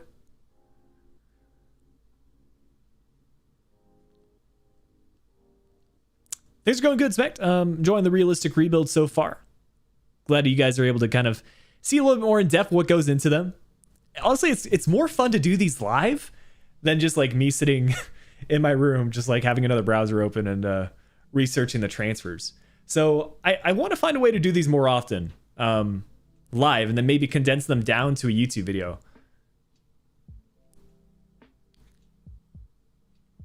I think there is a way to go ahead and just capture the gameplay so I could then still cut it up.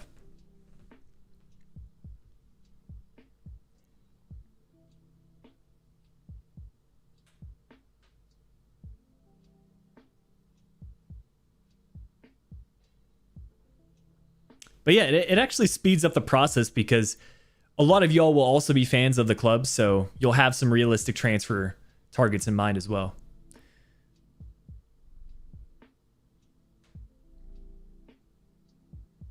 Yeah, I don't think I'm going to be signing Ramsdale as a transfer because he's playing so well for Arsenal. Very high potential player. Nothing wrong with signing him in career mode, but maybe not for a Southampton rebuild. Realistic rebuild, I should say. So let's make these substitutes at halftime. Hopefully hang on to this result. We'll get Walcott in as well. And then I'm just going to jump to result here. Hopefully we can maintain it. Ends 1-1, 81st minute goal. I mean, it's not too bad. As long as we can, if we finish top half of the table, what's going on with Liverpool as well? Dude, like, again, you guys are able to see this in real time. These are the sort of things I noticed in my saves. United in 12th. Liverpool in 10th. Watford in 3rd, excuse me? Like, Watford have some ballers, but should they be in Champions League spots? 8 matches played? I don't know.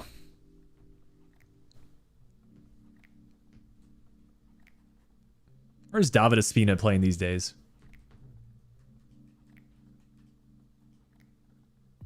He's at Napoli, okay.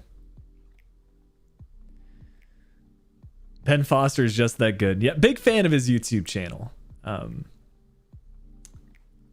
But don't know if being near the top of the table is quite realistic there. So I think for the global transfer network, what I'm going to do is remove these instructions and try to look for contract expiring players. So the way you want to do this, 0 to 1 for the years on the contract, 23 to however much you want to make it for the top age. I'll just set it to 40. And then position, I'm going to leave it as any and just look for world class and first team quality.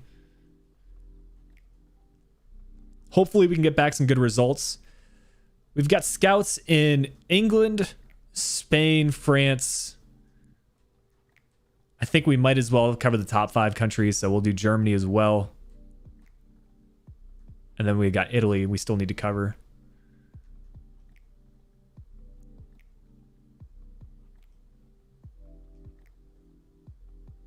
To be fair, Southampton had signed a couple of players from Italy.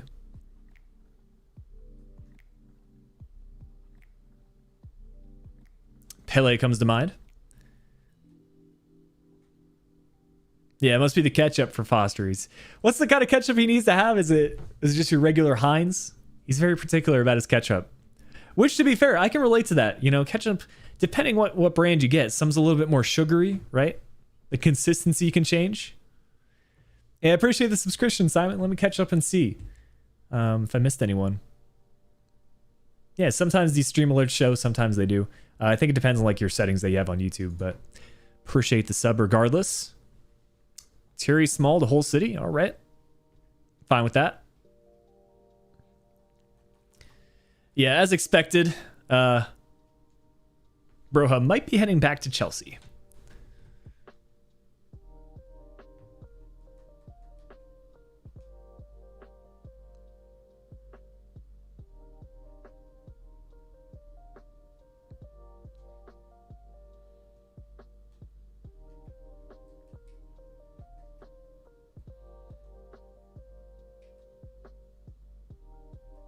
Still waiting on a 5-star scout.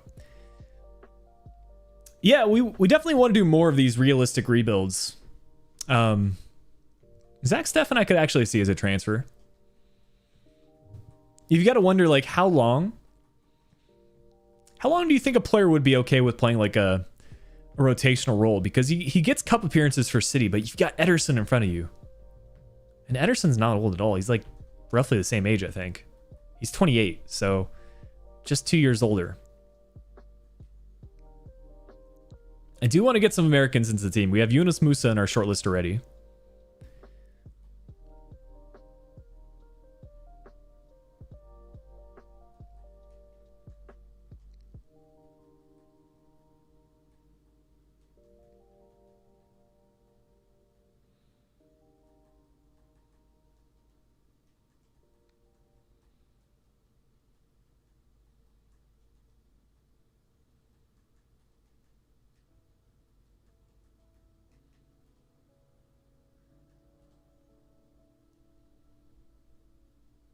We're getting a lot of draws now, but that's fine. We're good.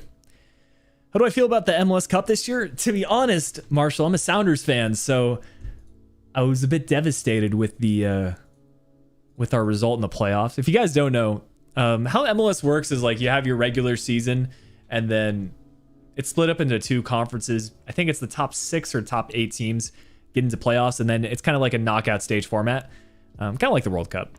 And the Sounders played against a team called Real Salt Lake from Utah, and they went 120 minutes. RSL went 120 minutes, not a single shot on target, and they won the match on penalties. Fair play to their keeper. And to be fair, I think RSL is into the conference semifinals or finals now? Let's see. Yeah, they play the conference finals against Portland. So they're continuing their run, man. Credit where it's due. They took down 2 good teams with the Sounders and Sporting. I wouldn't be surprised if they continue that against Portland.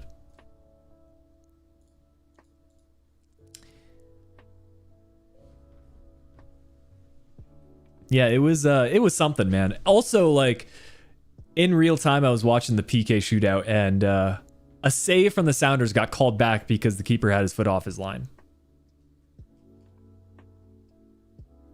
Yeah, New England's out as well, and I think they had like the most points from a club in the regular season. That's the thing about MLS playoffs, man. You see some wild results, which I kind of like. You know, it differentiates U.S. soccer, U.S. football from other leagues.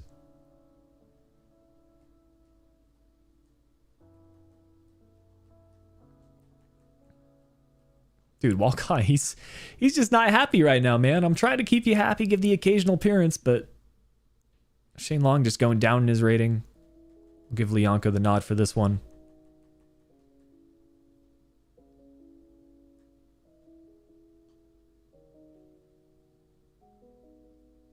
And again, another 1-0 result. Armstrong with the goal. All right, Freddie, catch you later. Through to the 5th round of the... Is that the Carabao Cup we were just playing? I believe so. Let's see. Germany blank for players. Interesting. I doubt that. I doubt there are no first-team quality players from Germany. I mean, did I... Yeah, give it some time. Surely there's got to be some players.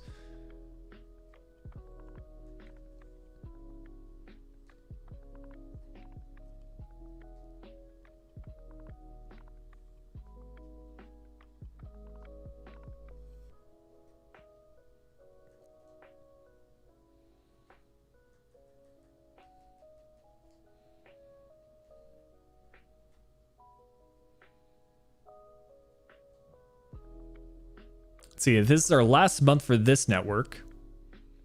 Lewis Lucas, good name, decent potential. We'll sign him. And this could be a good player, actually. Douglas Angus. I feel like his his names could be swapped easily, but could be Angus Douglas.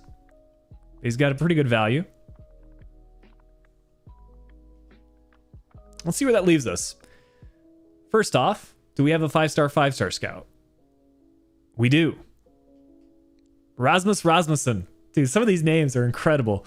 But let's see what we've got in our youth academy so far. We'll filter out the players with less than 90 potential.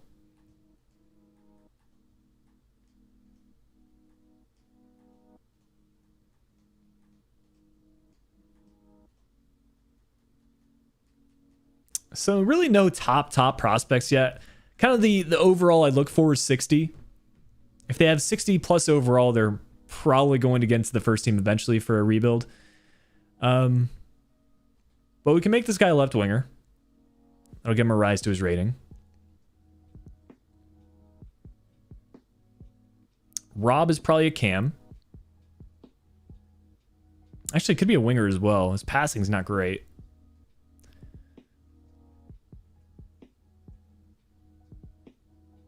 Yeah, 5'9", we'll make him a cam.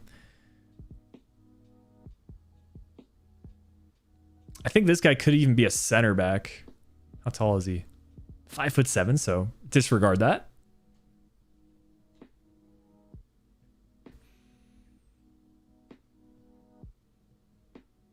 Opinion on West Ham? They're massive.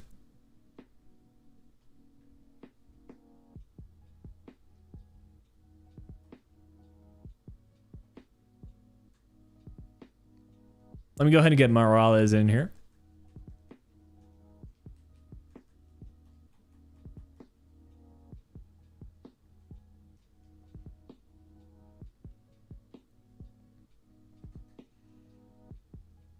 And then we'll set up the scouting networks, I guess, now.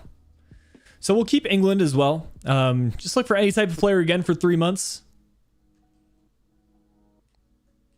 What are we saying for this next scouting report? We wanted to cover... We did Scotland. We wanted to do Wales. We'll do technically gifted this time around. And then this third one, again, I'll pull up the top foreign countries for Southampton. Ireland would technically be next up. You guys want to cover Ireland next?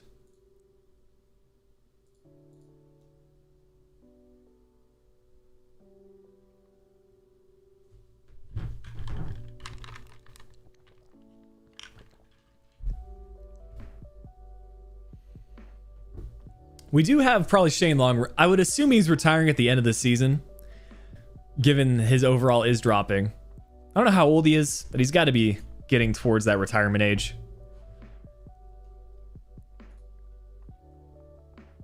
I think Japan or even like something like Korea, China is something we could cover next season. What type of player should we be looking for over in Ireland?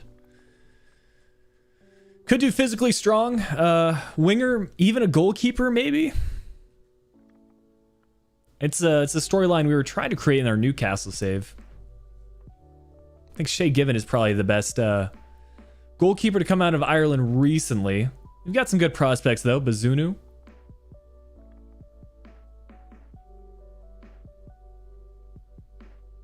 Yeah, Shane Long, I'm gonna guess he's retiring at the end of the year.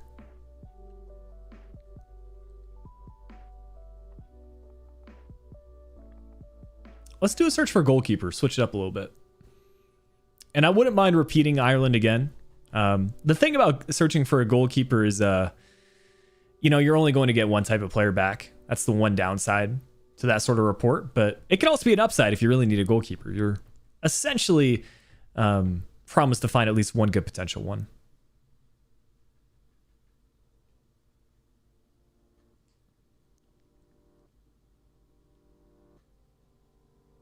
Let me attend this press conference. Yeah, Sean or Matty Longstaff could be a shout. I think Matty's got more potential than Sean these days. Both play quite well, though.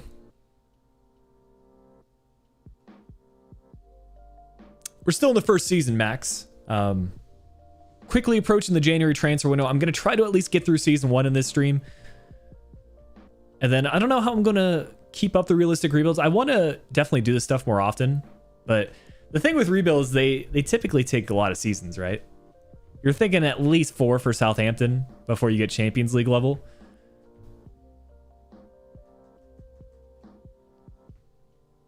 But we'll see.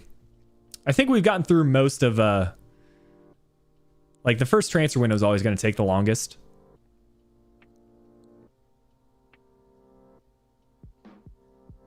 So we might be able to go at a quicker pace now.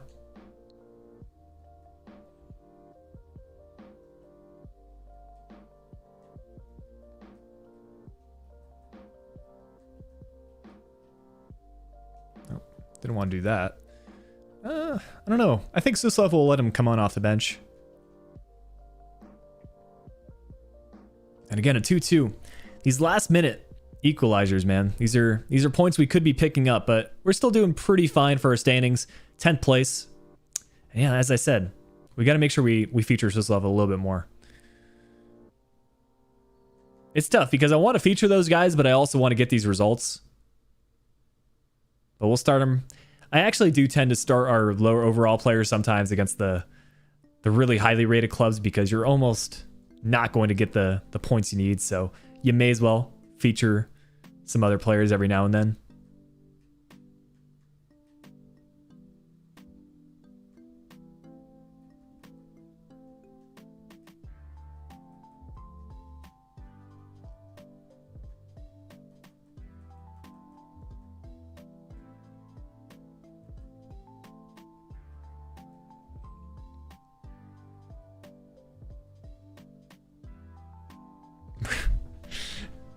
Are you kidding? You know, first it was Manchester City, which to be fair, we were fielding a full strength team.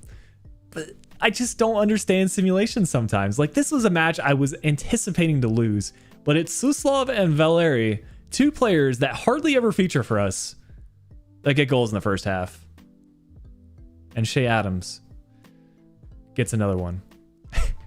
You just don't make sense in the simulations sometimes, man. Liverpool have Cruz at center back, yeah. Sums up career mode sometimes. Also, 3 goals from 3 shots. Great stuff. We get a C in the chat.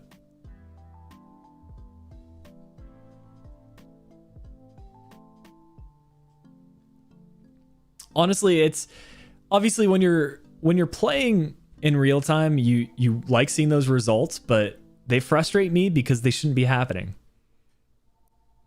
Because the thing is, it can also happen against you. So, yeah, hopefully that's fixed.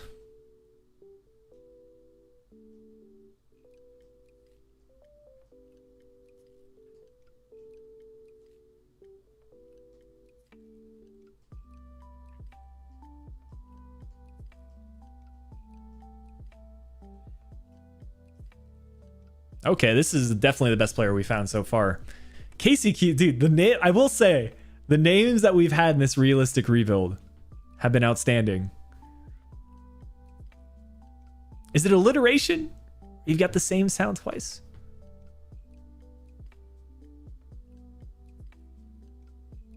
Anyways, just like that, we've probably got a goalkeeper for the future.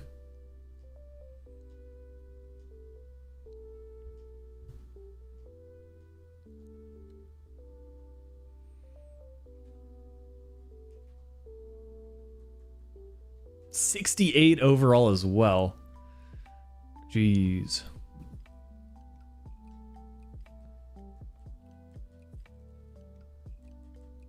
Yeah, 17 years old. We'll promote him in January. Try to loan him out. Yeah, alliteration is the same letter. Is it maybe consonants that's the same sound? That's what I wanted to say. Something like that.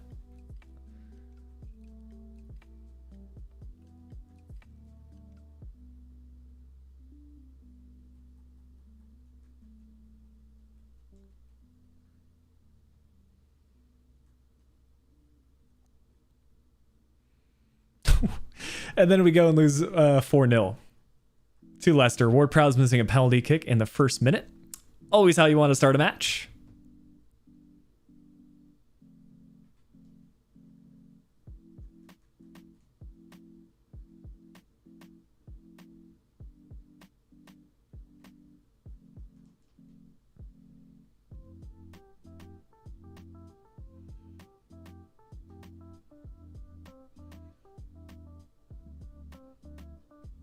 I'm just hoping we can get some pre-contract deals going in January.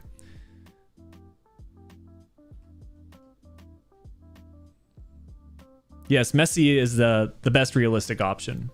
Messi to Southampton, for sure. That's what I mean. It's like, we're not getting any players. Maybe I need to update instructions, but surely like first team quality.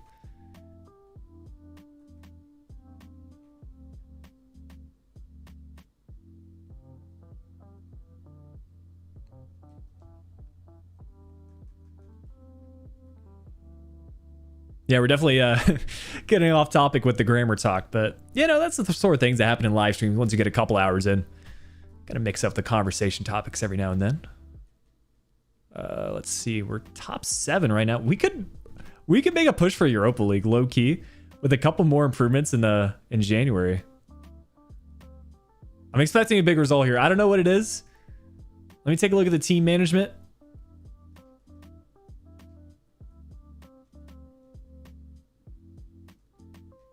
I'm going to rotate the team slightly.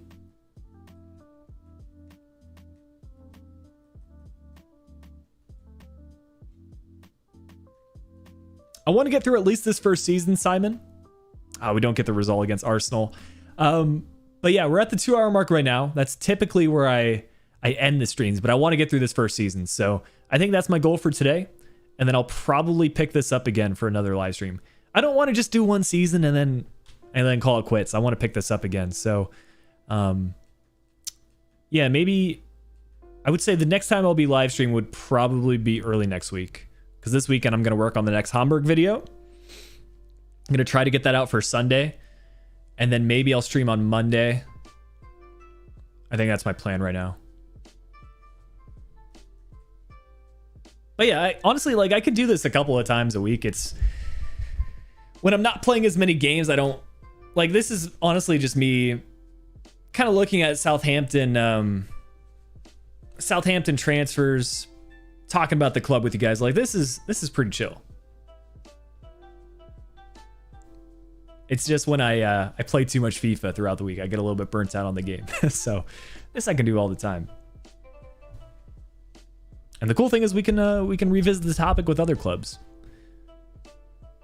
So yeah, I think the move would be somehow finding a way to also make it so I can upload these videos, like whether that be condensed and highlights or things like that. So yeah, maybe we'll do it more often. We'll see.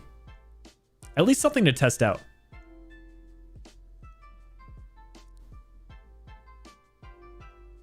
What's going on, Freddie? Good to see you again.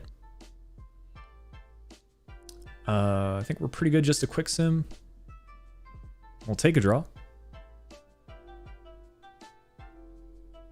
But yeah, we're coming up on the January transfer window, trying to make a GK signing because we suffered a, what was it, 6-month injury to McCarthy?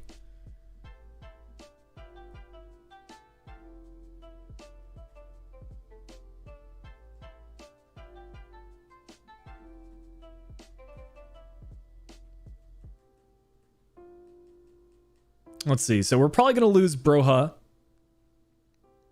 in the upcoming transfer window.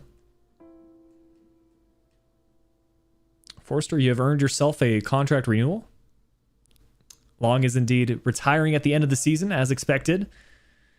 McCarthy, even if you're injured, I think you're still good enough to get a new contract, so...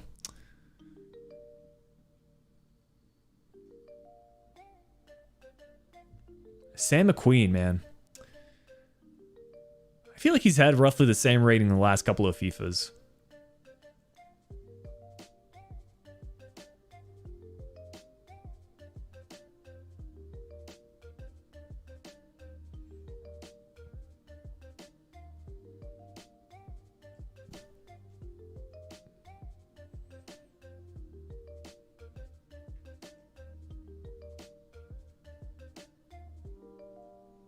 All right, contract sorted.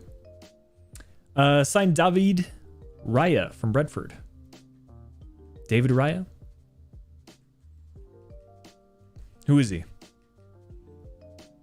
He's a GK. Okay. Yeah, to be fair, I haven't really kept up with Brentford's squad too much. How's he been? Was he good in the championship? Has he been decent in the Prem?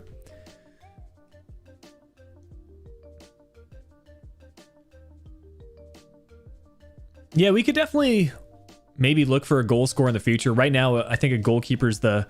Yeah, we need a goal scorer, don't we? When you've got James Ward-Prowse leading the club in goals from midfield, you probably need another proven striker. You know, Armstrong and Adams have both seen good increases in their rating, but I want to see more goal contribution from them. Ward-Prowse is just dominating as a player right now, leading the club in goals and assists. What else would you expect from him?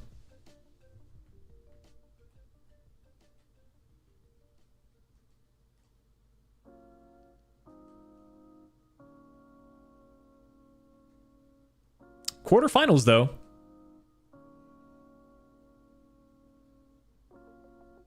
Might be able to get some silverware this season. Burnley can't ask for much better of an opponent.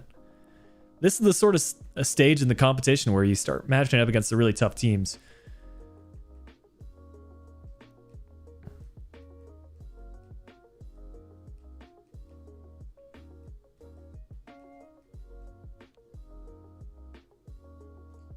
Let's see if we keep it going, though. And Burnley do get the winner. Has Aaron Lennon ever played for Southampton? Or was it just Walcott?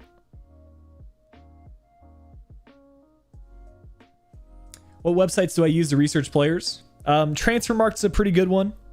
Yo, Liverpool beating Sutton. Shout out to Sutton United and Stevenage. What league are they in? They're like League 1, League 2? It's a really interesting quarterfinal matchups, man.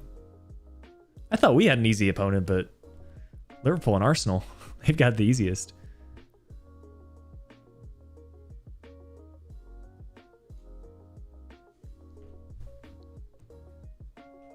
Is that the last match, though? No, still 2 more to be played. Sutton or League 2. Yo, let's see if they got the dub. Imagine they win against Liverpool. Nah, they both lost 2-1. They put up a good fight. I mean, decent results against the Prem. Ooh, Ivan Toney. You know, that might be a shout. We might have the funds to sign both a striker and a GK. But I'll definitely scout out Toney. He's a good player. 9th place though. Still in the running for maybe even top 6. We wanted top of the table or top half of the table. Watford have dropped since their Watford have just collapsed. Have they even gotten points at the start of the season? Like they were 3rd 8 matches in, and now they're approaching the relegation zone.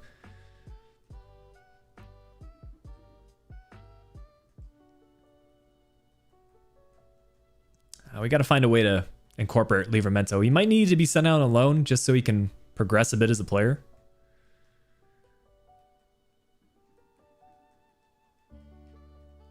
Trying to keep players as happy as they can be. Dude, Armstrong gets still a +1 at striker. That's wild. I just realized I swapped Armstrong for Armstrong. That's pretty sick. Yeah, I think that's pretty good for the starting 11. Just to keep morale a little bit higher. Hopefully we can still get the results. And we do. Robertson, Diaz, and Armstrong with the goals.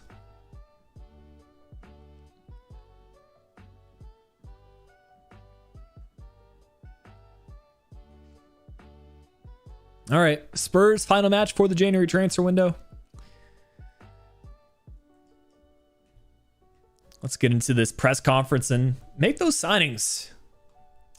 It depends. It all depends on like what kind of goalkeeper we sign. One that's going to use up all of our transfer budget. One that's a little bit lower rated. I think that'll determine whether we can sign multiple players. If we go for someone like Bilo, that's going to use up all our funds.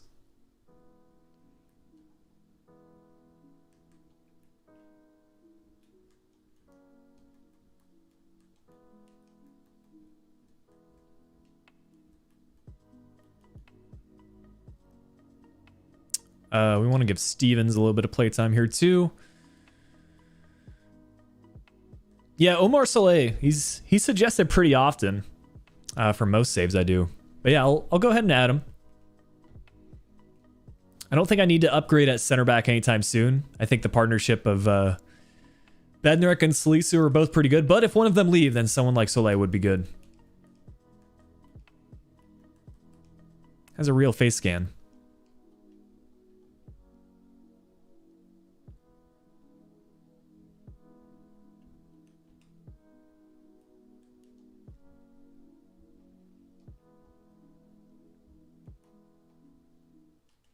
All right, going into the January transfer window, let's see how we have done. So far in the standings, we're top half of the table. We'll take that. Within reaching distance still, only 3 points off top 6. I think you have to expect Liverpool will get better results because they've got a really good goal differential. Might have another Leicester City storyline on our hands here as they lead the Prem.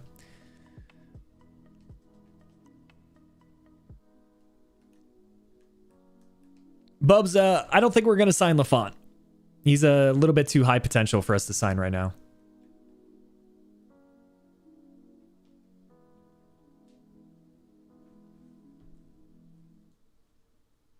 I like the French storyline, but I think Lafont's a little bit too popular for a transfer due for a Southampton save. But yeah, I think, to be fair, Adams has started to catch up in the goals department. I want to see some more output from Armstrong. But Ward-Prowse has just been massive for us.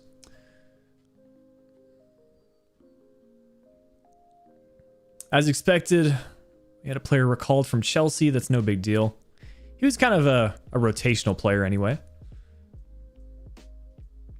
And I doubt we're going to find a better GK here from Ireland, but we'll still add these guys to our youth academy.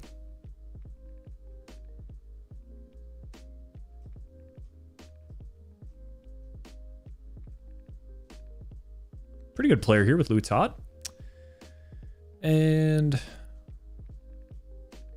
remove these non-90 potential players. Pretty good there. I think goalkeeper and striker, really. That's about it, at least for season 1. Future seasons, we can make upgrades across the board. I think maybe a center defensive mid, depending on how Diallo develops. If Diallo does fine and sees a growth in his rating, then he could be our future center defensive mid. But Romeu is one of the older players in the squad. So I think also pre-contract deals are big. Unfortunately, we're just not getting any reports on players. I don't know why. So maybe we just look across the transfer network and just search for players that we know have their contract expiring at the end of the season. It's something I can quickly search here over on FIFA. So let's see. Contract valid until we want 2022.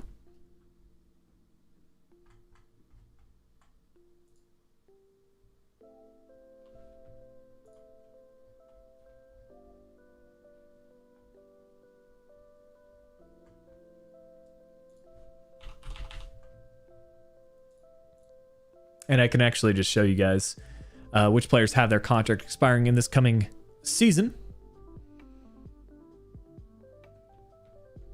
So I don't think we're going to sign anyone like Mbappe or Luis Suarez, but let me see if we can find anyone realistic here.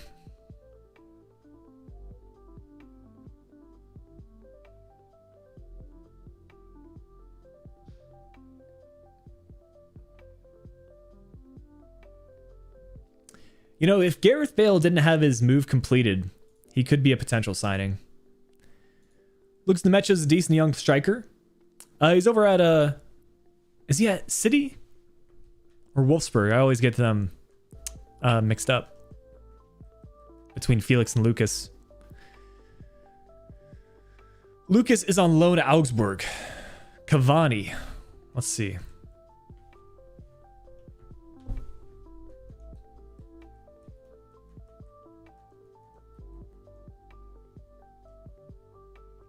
He doesn't have his contract expiring.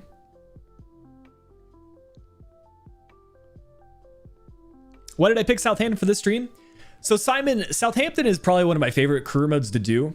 Done them a couple times on the channel. So as far as realistic rebuilds go, I either try to have a good understanding of the club going into like the save, kind of like I do with Southampton, or I like doing some research before the stream. Southampton's just a club I know a lot about, so I can kind of like hop right into it. So yeah, that's kind of why I decided to go with Southampton for this rebuild. Plus, I think they're just a fan favorite here on the channel.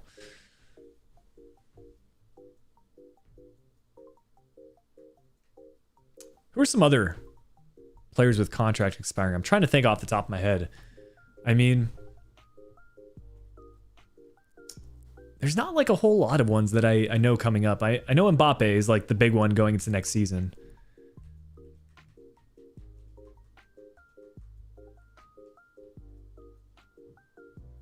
Don't know anything about this guy. Mbolo for striker? Yeah, let's see. I feel like he was rumored to go to the Prem after a pretty decent Euros campaign for Switzerland. Yeah, Creaso, I don't know a whole lot about Puro. I don't know why. Seems like kind of a random transfer, but if you have some good rationale, let me know. Yeah, future seasons we can look more at regens. Lacazette expiring? Let's see. He's injured, but he looks like he also had his contract renewed. Yeah, Patrick Schick's a relatively new addition over at Bayer Leverkusen. That's the right kind of signing, though. I think like an upper 70s, lower 80s sort of player. But anyways, let's take a look and see what our GK situation is like. So Morales would be a decent addition. I really like the idea of Zach Steffen for some reason. I think maybe because he's a backup right now at City, and he would be a really good improvement for us. Still somewhat young and dynamic potential, can take over. Henderson, I'm not good with making that transfer yet. Maybe a couple seasons in, as mentioned earlier, if De Gea's still around. I mean, Pope really isn't too expensive, is he? 21.5 for an 83 rated keeper. That's pretty good. Drumgolski, that'd be a good signing as well. Sam Johnson, 77 overall. I didn't realize he was as highly rated as he is. 8.5. A lot of people were actually asking to sign him.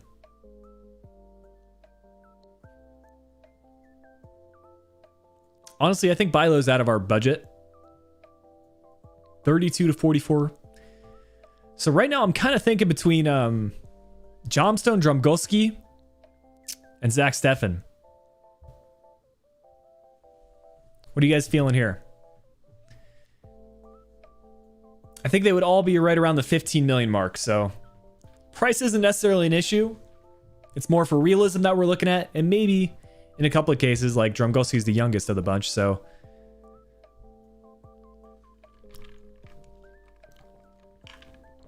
I think Steffen and Johnson are probably the most realistic.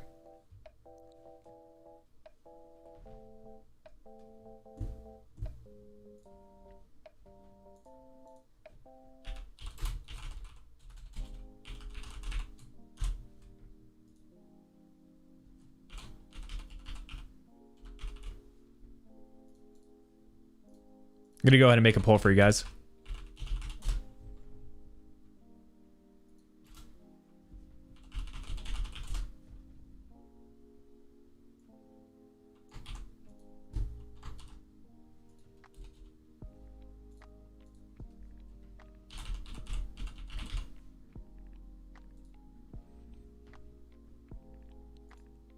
Steffen is cracked in game. I actually haven't used him in a long time on FIFA. He's made some good saves against me, though.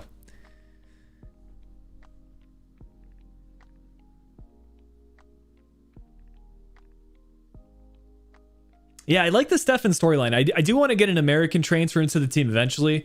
We were considering Yunus Musa as well, who I think could be a good like season 2 transfer if he's still over at Valencia.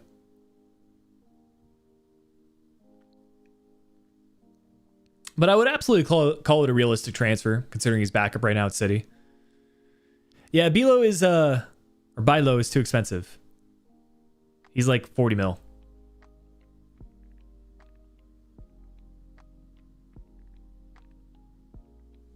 Let's see who's winning the poll.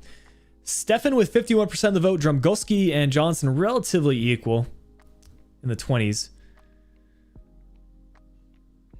I'll see if Bale has actually made the transfer. I think he was headed for, is it Leverkusen? He had an offer accepted. Yeah, I wouldn't see why McKennie's not in FIFA. All right, let's see what City and Pep want for Zach Steffen. 17.9 to 25. I'm gonna try to settle around 15. That's my goal going into this talk. Of course, starting at the player's market value of 14 mil. Yeah, we're gonna have to pay more than that. So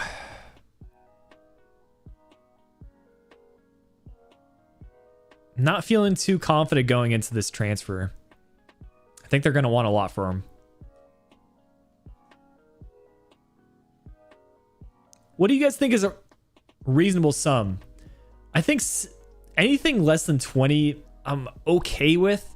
Like, I was really hoping for 15, somewhere along that, but I think even 17.5 is all right. You've got to remember, he's going to be our #1 keeper, probably for the entirety of this save. I think less than 20 I'd be okay with.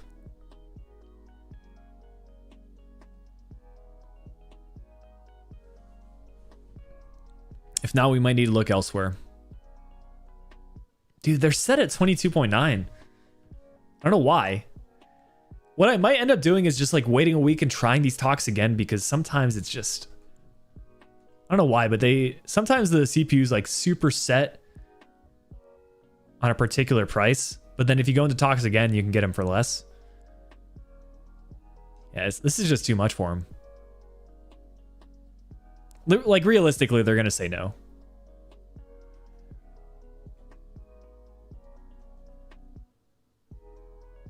But we have a whole transfer window to consider this. There you go. Offer unacceptable. They want 22.9. Yeah, we'll give it a week and try again. Otherwise, we'll go for another one of the options. If that doesn't work out, then yeah, I guess we'll just move on. What do you guys think about Livramento? Should we try to loan him out? I think that's probably the best for his future. He's just not getting enough playtime right now with Walker Peters in front of him. I think Brereton Diaz and Suslov have done a decent enough job. Maybe loaning out Suslov because we've got the likes of Walcott that could get onto the bench. I think Brereton Diaz is getting enough playtime. So I think Livramento and Brereton Diaz, Livramento and Suslov are the two players I maybe want to loan out. Maybe even Leonko as well. With that said, we don't have a lot of other center backs, do we? We have Stevens. Yeah, of course Duran. They're classic, man.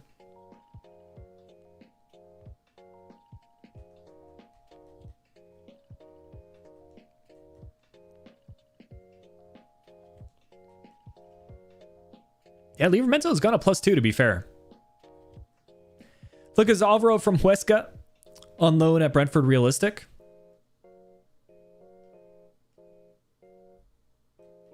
Let's see.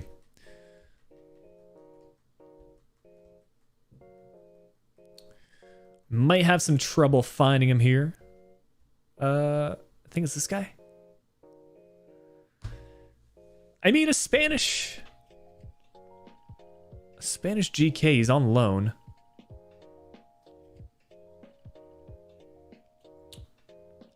Yeah, maybe for a future season. A young keeper for sure. I don't know what his potential's like. Eric Bailly or Fabian Schär would be cheap CB options. I could see Schär as a transfer, actually. He's like 28 to start with, I think. Now he's actually 30.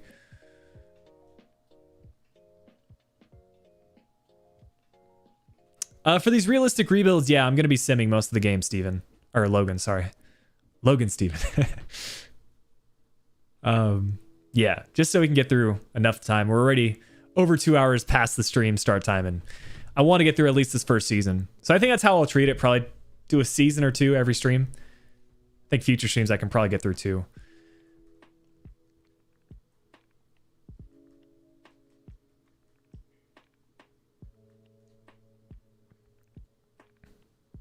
We'll take that result. Ward Prowse continuing the goal scoring. You love to see it, man. I think by season's end, he's going to be, what, maybe an 80? He's only 82 rated. I was hoping for like 85 or something. But that name potential will surely take over after this year. He's just getting so many goals. Logan, I don't think it matters too much for me which team I manage. I think I find storylines within the save to make it fun. I actually made a video about that. Kind of tips for picking your next career mode not too long ago. So check out some of the channel's recent videos. I think you can find some useful information there after you're done watching the stream.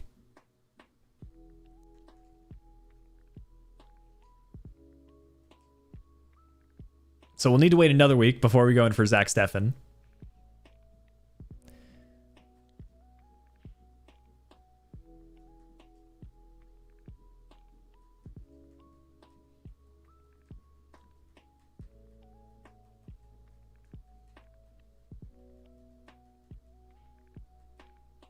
Actually, let's give Livramento some playtime. Yeah, I think he goes out on loan. Valeri is another right back option. That's definitely what I want to do then.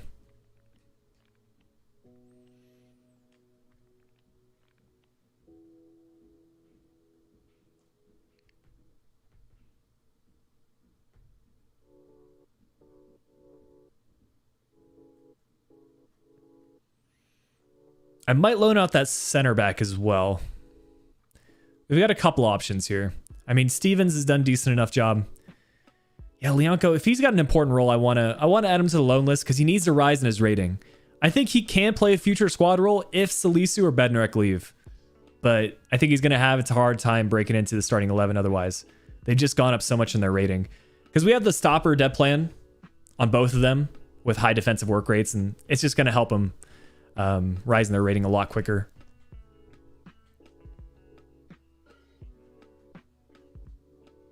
Realistic transfers for a Moyes Everton rebuild. I would be looking at kind of like fringe players from other teams in the Premier League. I think Damari Gray is a good example of that. As actually, Damari Gray, was he playing over at Leicester before?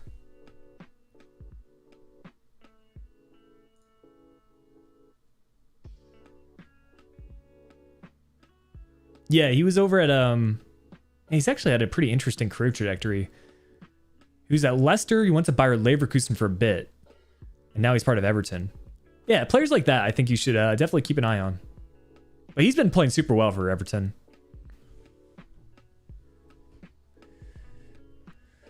Yeah, we might need to change the scouts instructions. I'm surprised we haven't gotten any results because we're covering all the top 5 leagues. I don't think there's anything wrong with these instructions, but let's be real, we don't need to look for a world-class player. So what should we have established? First team quality, promising maybe?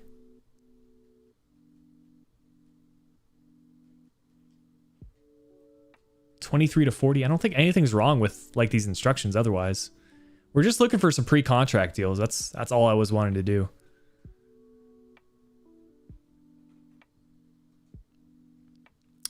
Sutar he's a center back, right? Yeah, Harry Sutar. From Australia. I've actually shortlisted him for another one of my rebuilds. I was very surprised when I saw he was 6'7". But 4th place Wolves for this next match. Actually, do we have the... Can we go in for that goalkeeper now? So let's try again with Zach Steffen. Last time we tried this, they wanted 22.9.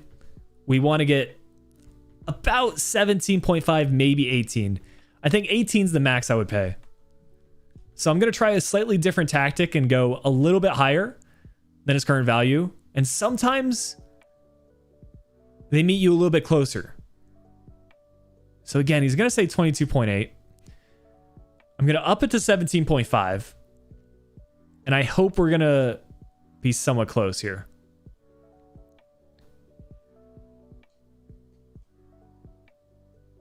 He's just set on 22.8, man. I don't think the Zach Steffen transfer is going to happen. Even if we change this to 20, let's see how much wages that leaves us with. It's not enough to sign him. Even 19 would be... I think 19 or 18 would be very close. Like 19 we could probably get away with. Maybe including a sell-on clause.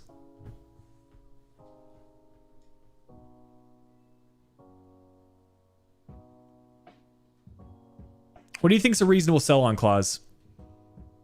10? I think that's about as much as like I would be willing to pay. 17.5 with a 10% sell-on clause. Yeah, you can just leave, Pep. If you're not going to work with us, you can forget that deal. I really like the Zach Steffen storyline, but it's just not meant to be right now. So what do you guys think? Should we go in for one of these other goalkeepers now? I think Johnston's still a pretty decent addition. I just don't know if he's going to be first team quality for the entirety of this rebuild. But he can probably be fine for like a season or two until we get into Europe. He is just 28, 77 overall, so still an upgrade for us. Nubel's out on loan, so we can't go in for him. David Raya, though. You know, not a bad option either.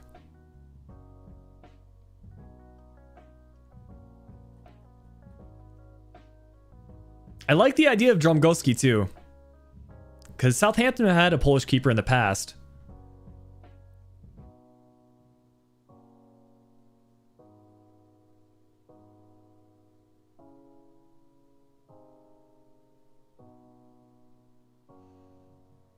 Let me get into talks here. We'll keep it very realistic for this first season. I think there will come a time where we need to upgrade on Johnston, but we'll see how he plays.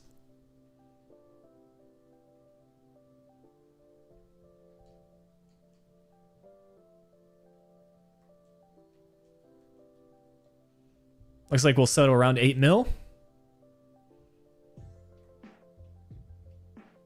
We'll take 8.4. That's fine.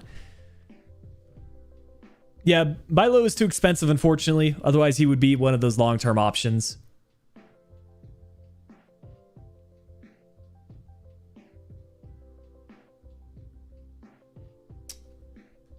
I think important player, he might want crucial. Yeah, he's only going to want important. We're good with that. And a 3-year-old, that's just about right. I think up until he's about 30, 31. All right, Twizzy, appreciate you hanging out today. Yeah, it's been a fun stream so far. We'll have to do it more often.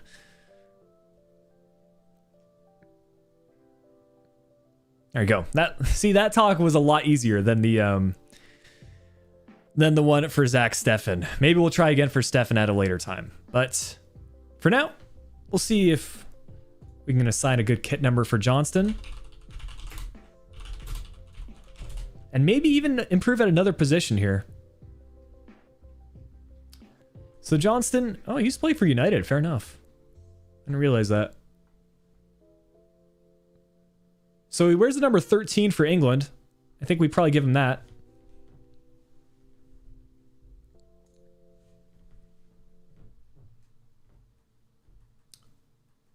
And we can swap Forster. Johnston goes in.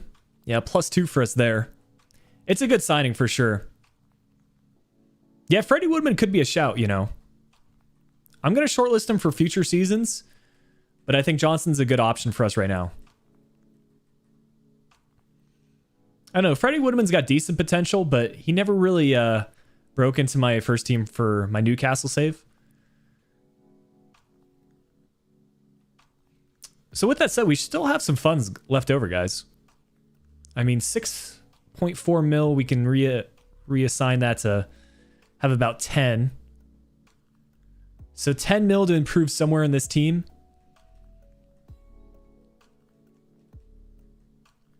Again, I want to send Livramento and Suslov out on loan.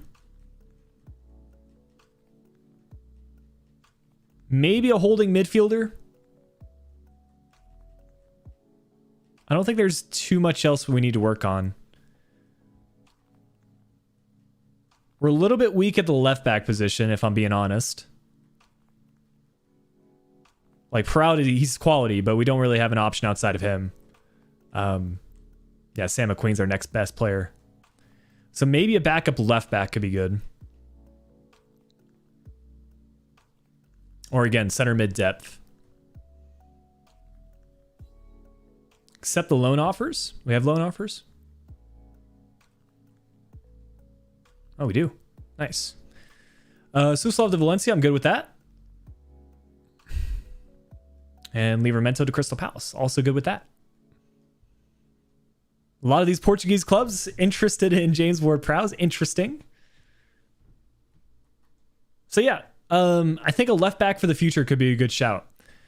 Realistically, Perrault is good enough to be our long-term left back option unless we decide to let him leave. But I do want to have squad depth.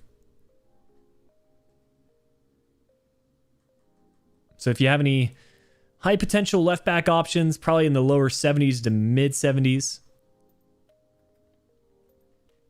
then go ahead and leave that in the chat.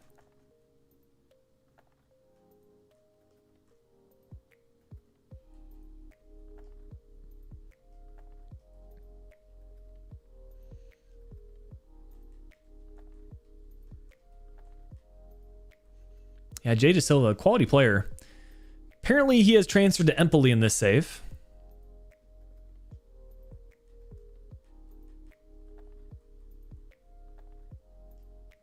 Yeah, Ryan Manning from Swansea. I want to get some more Irish players into this team. Let me see if there's any other good Irish left backs.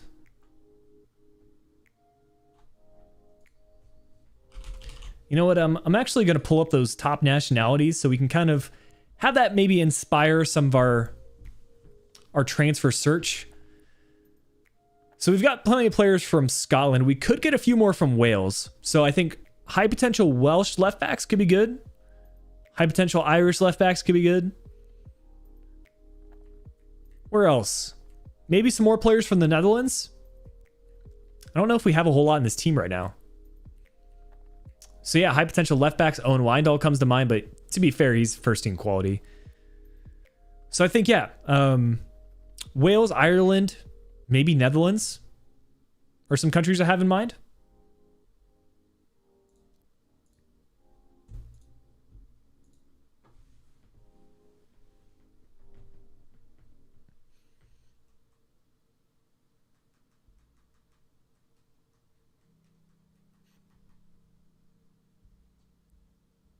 Malaysia, yeah, Dutch left back. That's a good suggestion.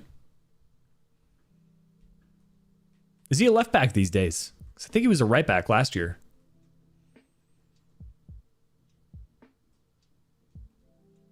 Unless I'm thinking of a different Feyenoord fullback. But yeah, I think that could be a really good signing if he's not too highly rated.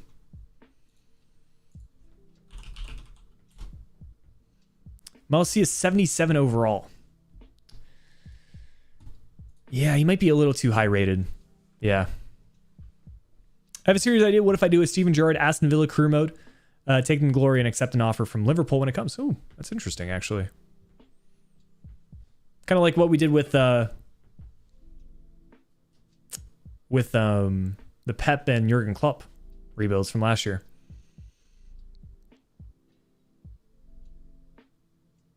Hirtroida is who I'm thinking of. Yep.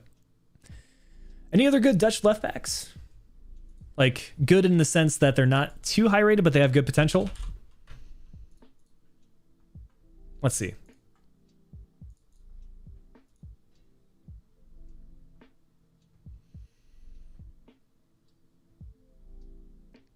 Sinkgraven from Bayer Leverkusen could be a shout.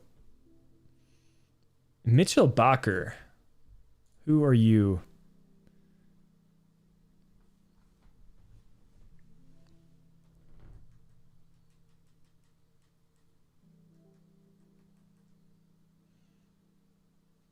This guy's got a real face scan. Leadership trait as well.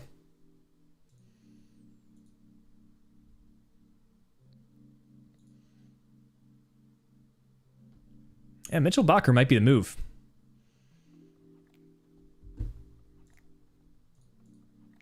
Who would Bayer Leverkusen have as left backs?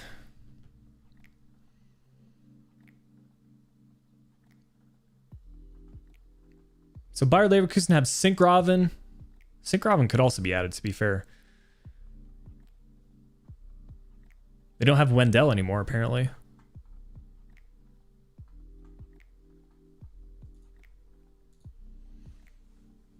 Oh, Bakker came from PSG. Interesting.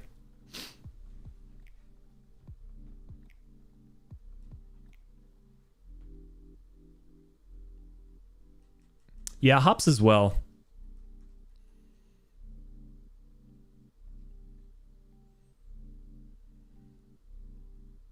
I'll get both Sinkgraven and Bakker in there. To be fair, Sinkgraven is injured. I don't think we'll be able to complete that transfer then. We'll get some Scottish players here too.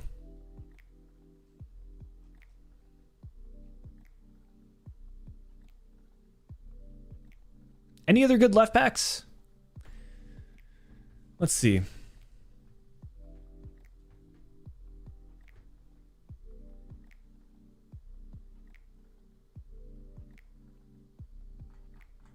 I think that pretty much covers it for the Netherlands. We wanted to take a look at Ireland as well.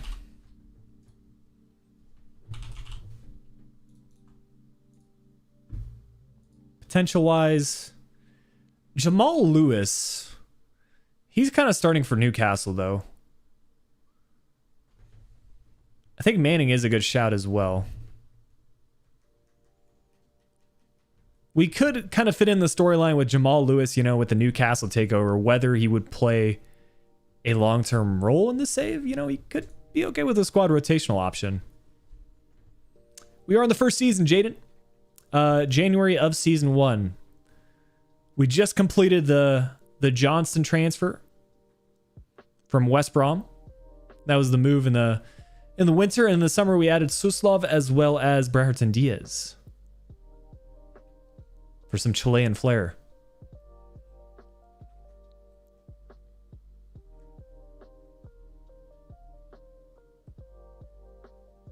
What's going on, Theo? Welcome on in.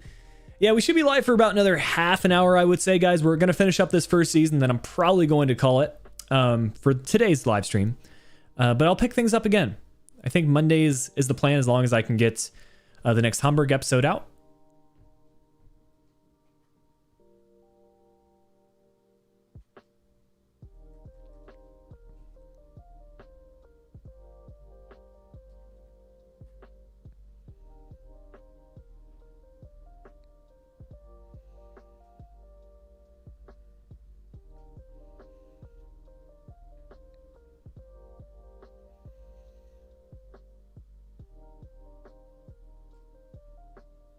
Assuming we can complete this this loan deal, we're fine there. Yo, Cal Laren, he's been balling out for Canada. It's actually interesting, because we could move some players around. I'm not like set on keeping Elyounoussi long term. I'm actually going to consider this.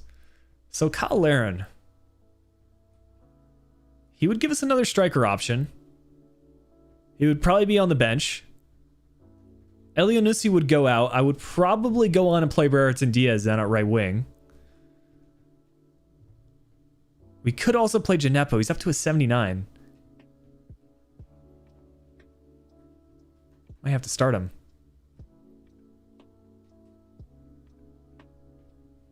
Southampton doing a swap deal isn't realistic.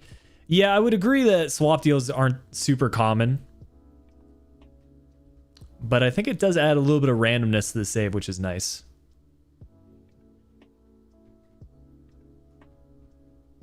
Because you can't really script the swap deals.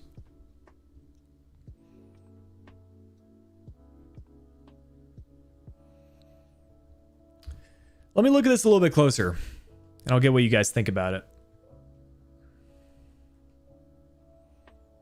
So Cal Laren, playing for Eintracht Frankfurt. I believe he is with Besiktas still, IRL. But a 75 overall. 3-star skill move, 4-star weak foot. I feel like he would give us that goal scoring option off the bench.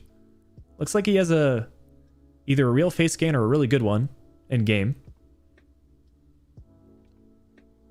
We do have a youth academy striker out on loan.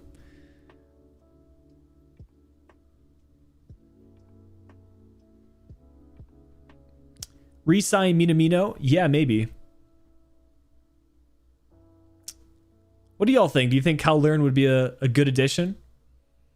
Do we need that striker right now? I don't know if any Canadians have played for Southampton in the past. Let me take a look at that. Surely there's been one or two.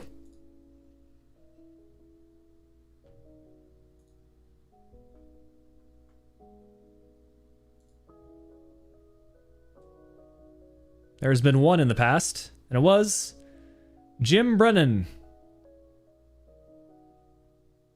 Midfielder. Played for Norwich and Toronto.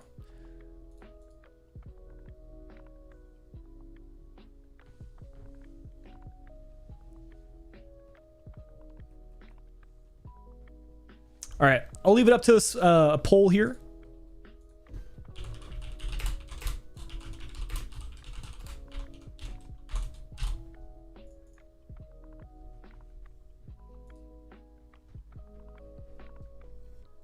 I think he's a pretty good rotational option, to be honest.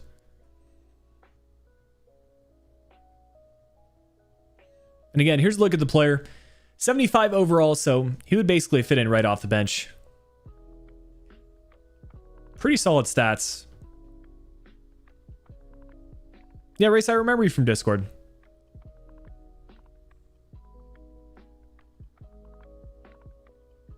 I kind of like the deal.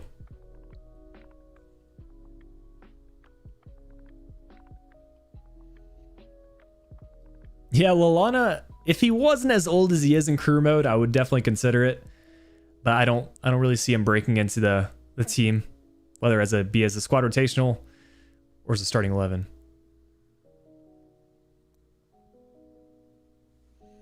All right. I'm good with the transfer. In the sense that Elionisi, you know, he's just not going to break into the team anymore. He's a good player, but we have a lot of other options. So I'm going to see if we can get slightly more funds because they're just giving us like 100 grand. Let's see if we can up that to like maybe 2 mil. I don't think 2 mil is too much to ask. No pun intended. Well, they're not too set on it.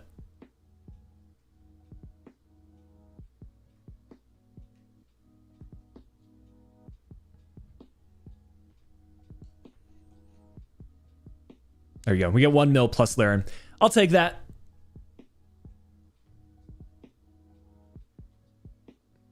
We'll get into talks with him. Hopefully he's okay with a rotational role. And he is. So things are going exactly as planned, man. This is a good addition.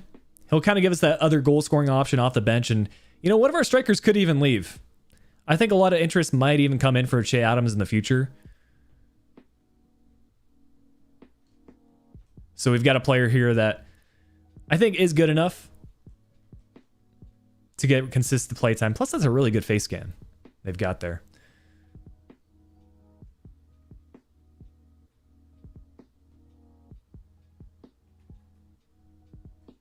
So for the city match, we'll see if we can make it 2. But we'll give Gineppo, I think, the starting role. And kind of make a decision between him and Brereton Diaz. But Gineppo's up to a really decent rating, 79 overall. I think it's because he had that +2 by switching to a winger.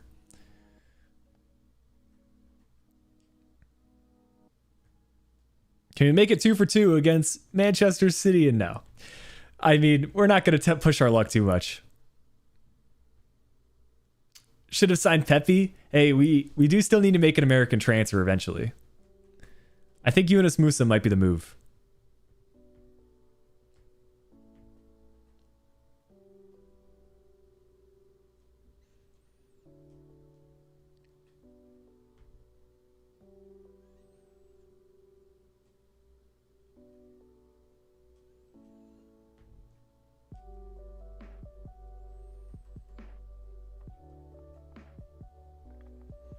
Something must be bugged with our global transfer network. Okay, a 4-1 loss in the FA Cup against Fleetwood Town. Realistic, okay.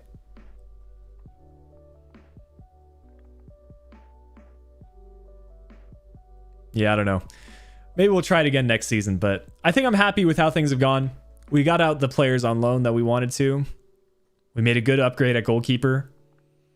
We'll take a look at the players out on loan. Only a +1 for Thomas, which is a bit surprising. I was kind of expecting more. +3 for Tella. Livramento, +2 there. Pretty good stuff. Smallbun's done exceptionally well, actually.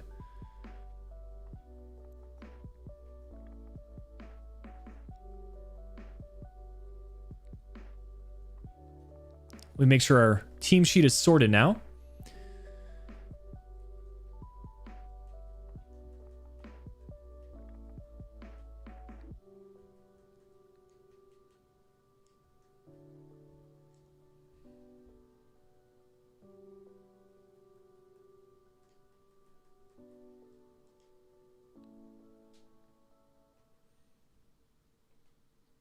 Okay.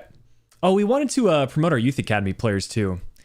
I ideally would have done that going into the January transfer window because we've got a couple of good goalkeeper options here. Yeah, that's too bad we waited. But I guess we can loan him out at the start of next season. I guess we'll just let him chill in our Youth Academy.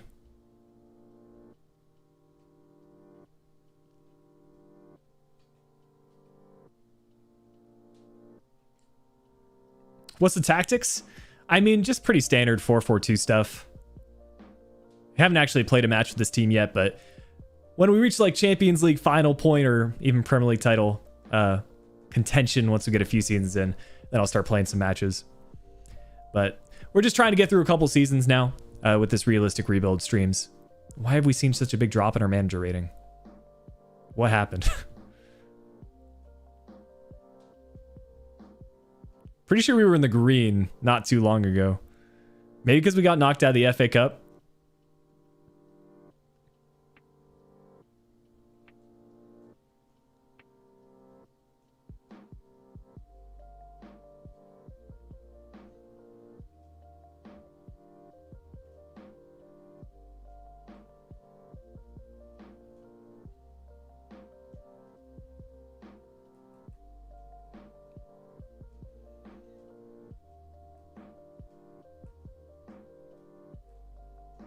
I'll take a look at our board objectives after we look through these youth academy players.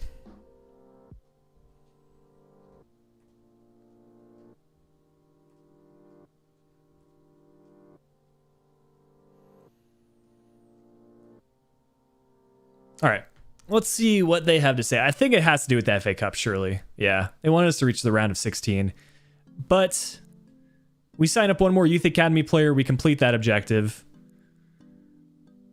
We might get a streak of 3 matches. I don't think we're reducing player wages, and we're going to finish mid-table. We should be fine. You know what? I'm just going to sign up that other goalkeeper now so we can meet that board objective. I don't want to be in the red, which we still are, but we saw a little bit of an improvement. And then we'll just loan list him now so that he can be sent out on loan at the start of next season. Because he's a potential to be special player.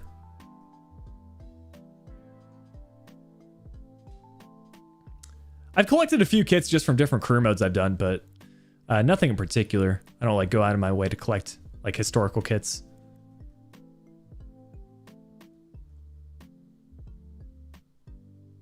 Hey, solid result against Spurs, man.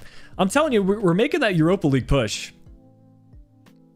Maybe even Conference League. We're not that far off. Make sure to attend these press conferences, get morale up.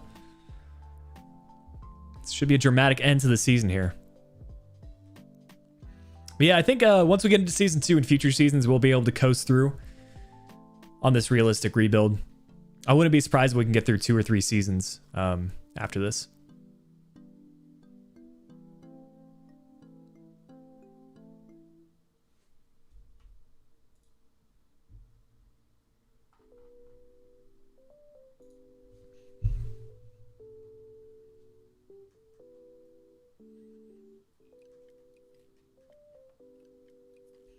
I don't know why our players are unhappy all of a sudden, but we'll keep moving.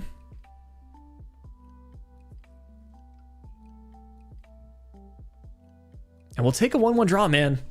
Decent results, I've got to say. We've done our job on most of these matches. We just need to get through the end of the season, get that boost to our board objectives, and I think we're in a good shape. We'll get that loan offer right away. Watford, I think, is the perfect club to send him out on loan to. They'll probably still be in the Prem next year.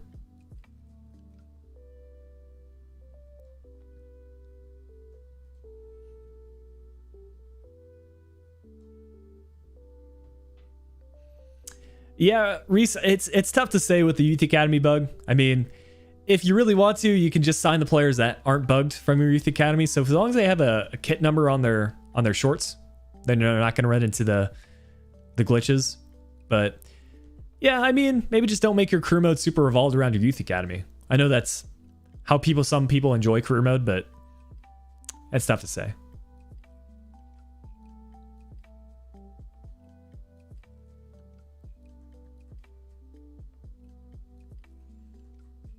Morale's looking better now, which is good.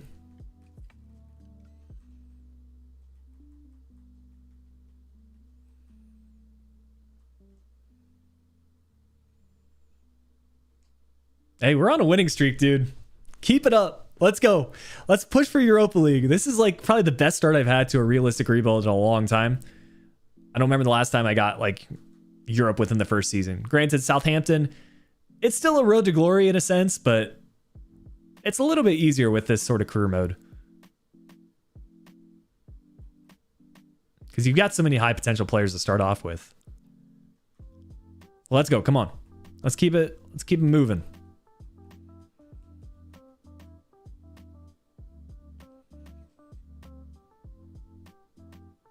Let's keep it moving. Adams and Redmond with the goal.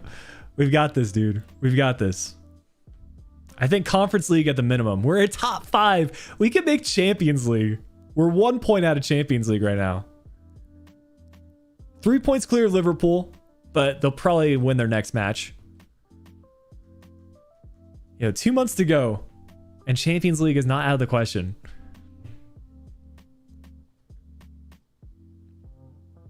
Got to be winning against Watford here. Come on.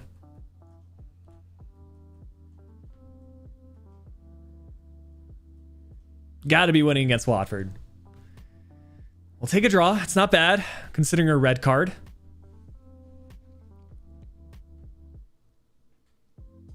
We're down to 5th.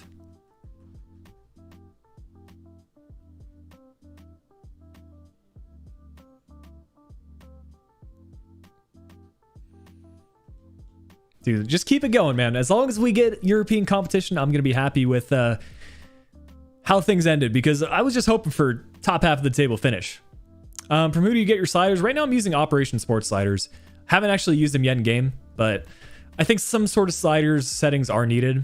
I'm just not necessarily enjoying too much career mode gameplay with the default settings. Yeah, I don't know how we've gotten such a big drop to our manager rating. The only thing that we really haven't achieved is getting knocked out of the FA Cup. That's it. Like, everything else we've, I think, performed above expectations.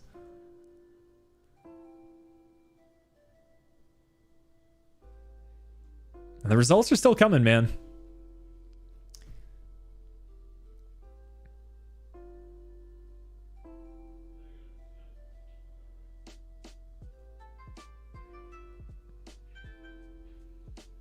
Back in the top 4.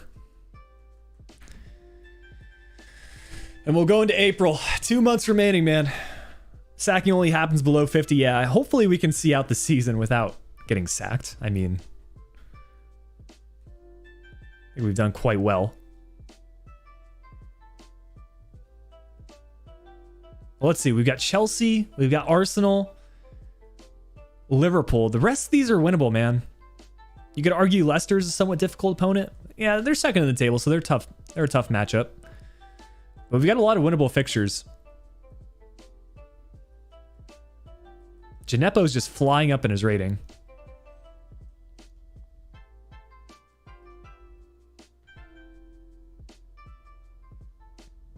And we just keep on getting these 1-goal victories. Theo, as far as clubs I support, I mean, on the national side, I support the German national team. They're like my number 1 team. But I also follow US men's national team too, and I like to see them do well. But Germany was like the first team I really followed, so if I had to pick one, I would probably choose Die Mannschaft. On a club level, it's like I'm more of like a neutral supporter. I don't like have too much of an attachment to a single team, but I like Southampton in the Prem. What's going on, gamer?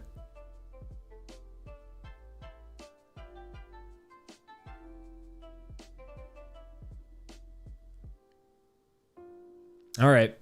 This is the big one. Top of the table, Chelsea. I don't expect much, but we'll see.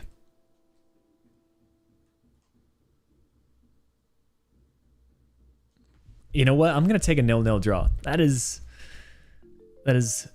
more than enough. Yeah, I speak some German. I can hold like a conversation. As long as I'm getting questions asked to me, like I understand German pretty well.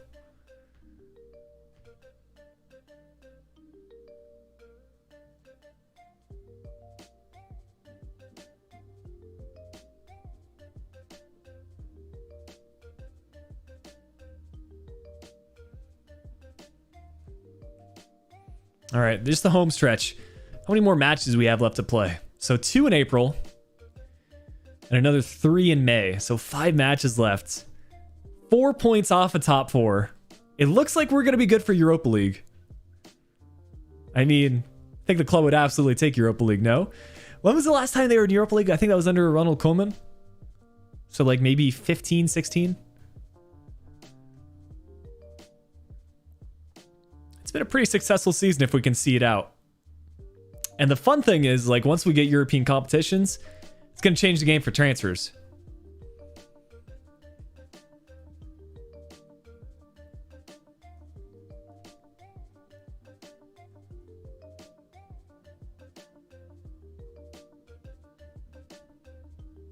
Hello and tschüss. Good ones to know. Hello and bye. Meanwhile, Armstrong not happy with his appearances.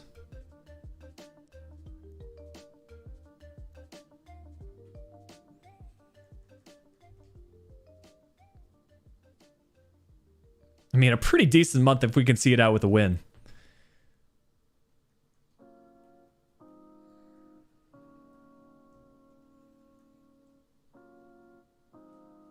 I have not played Red Dead Redemption 2. Dude, this month was so good.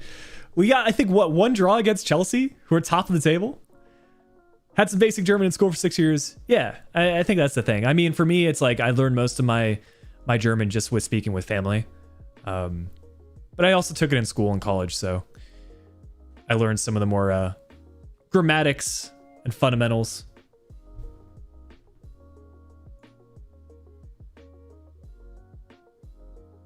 Stream might be dropping.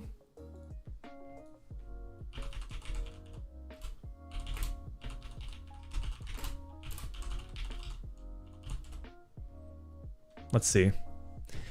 Hopefully this is only temporary.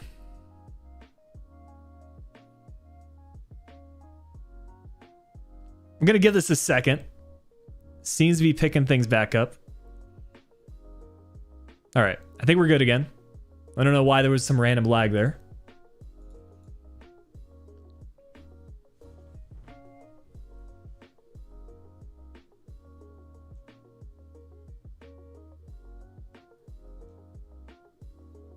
We're almost done with this first season too, so we should be good.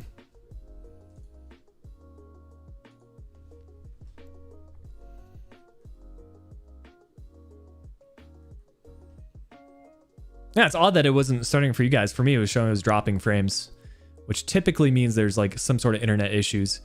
But this winning streak, man, I want to see how many consecutive games we've gone without losing. We went through the whole month of April without losing, and March, and February. Yo, we almost went this whole half a season without losing. That's incredible. Just a draw each month. I didn't even realize we were doing that well. That's what I mean with these simulations. Like if you're getting consecutive wins, you just fly up in the standings. I think Liverpool is going to catch up with us, but we probably have Europa League confirmed here. If we do win against Liverpool, though, yo, this is a huge match. This is a huge match. If we win, we go above them in the standings going into the final match day. Oof, what do we do? We're going to do interactive match sim.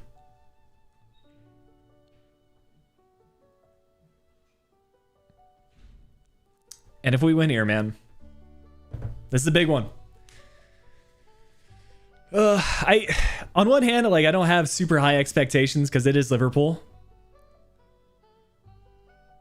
But if we can get a dub here, we might confirm Champions League in season 1, which I don't even know what to say, man. We haven't like gone and signed like super high potential players and been unrealistic with things. We just have had good results.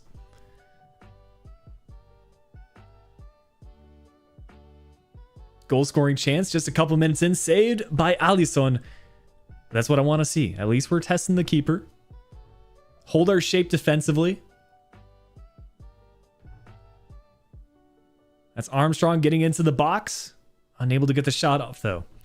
I believe as well, man. I think Ward-Prowse gets a goal. I think Ward-Prowse ends up getting the winner for us here. Defensively, we're looking solid. That's Adams, played in behind. Saved by Allison again. He's going to be the tough keeper to beat. We just need one of those one-on-one chances to go our way. Also, keep in mind, take a look at Liverpool's stamina. You guys can see it.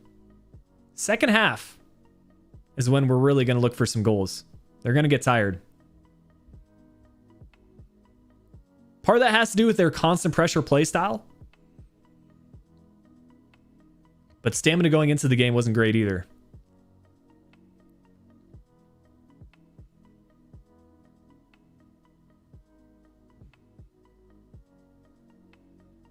James Ward-Prowse 75th minute winner coming. Yeah. I think it's in the second half we're going to get our goal. But these are the sort of counterattacks we're looking for. We're just losing possession as soon as we get into Liverpool's half, though. That's the issue. But defensively, we're looking pretty decent. As I say that, they get their goal through Bobby Firmino. That's fine. We might go more attacking in the second half.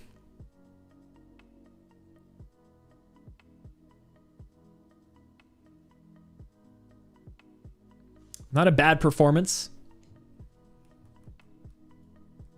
I might bring Breherton Diaz on eventually, but for now, I'll keep things as is and go more attacking. But yeah, look at their fitness. It's going to get super low. That's why I'm hoping we can get some goals here in the second half. We really do need a win if we want to compete for Champions League, so we might as well go out and try to score goals. I'm not sure why Gineppo is the captain. That might have changed on its own. I'll go ahead and fix that.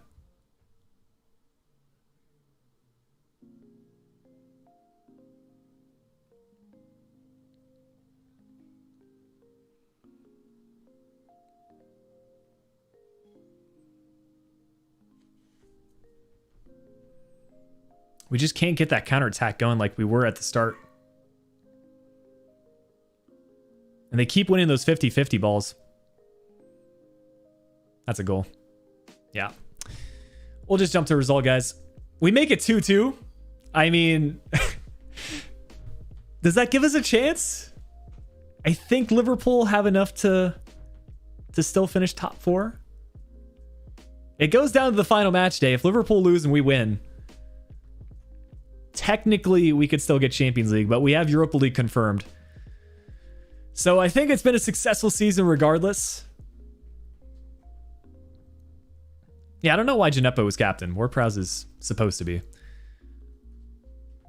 Yeah, what a result change. We should just be simulating, honestly, because the simulated results go our way.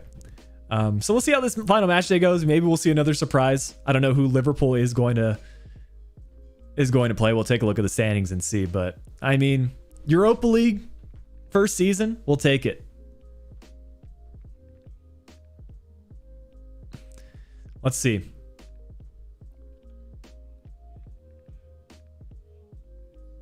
Liverpool are playing Wolves, who weren't a bad team to start off the season.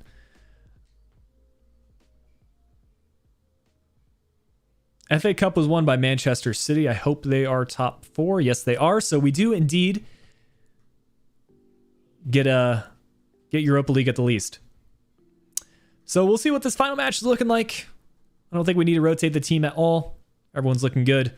Hopefully we keep the good results going. And a 1-1. So no Champions League, unfortunately. Liverpool also won their match, but I mean, a 5th place finish for Southampton. Europa League for season 2. I'll do a little recap here at the end, guys, but 3 hours in, I think this is going to be just about it. Shea Adams leading the club in goals, 20 from 42. He really started to catch form in the second half of the season. Good output, though, from Ward-Prowse and Redmond, and Armstrong getting in the double digits. Ward-Prowse leading the club in assists. Let's see how the players on loan did. Thomas, disappointing, I gotta say. Just a +1. Yeah, that's pretty rare to see. Livramento won another +2 up. Suslov did well. Some good players here, guys. Let's see who went up the most. Saw a couple +4s. A +6 for Gineppo. Yeah, that's impressive. He went up +2 just from a position change, I think. But yeah, +6 for him. Valeri's done really well despite hardly getting any appearances. That's kind of odd. Yeah, this team is just rising up in rating. You see how far I've scrolled and we're just to the 25-year-olds. It just shows how young this Southampton team is.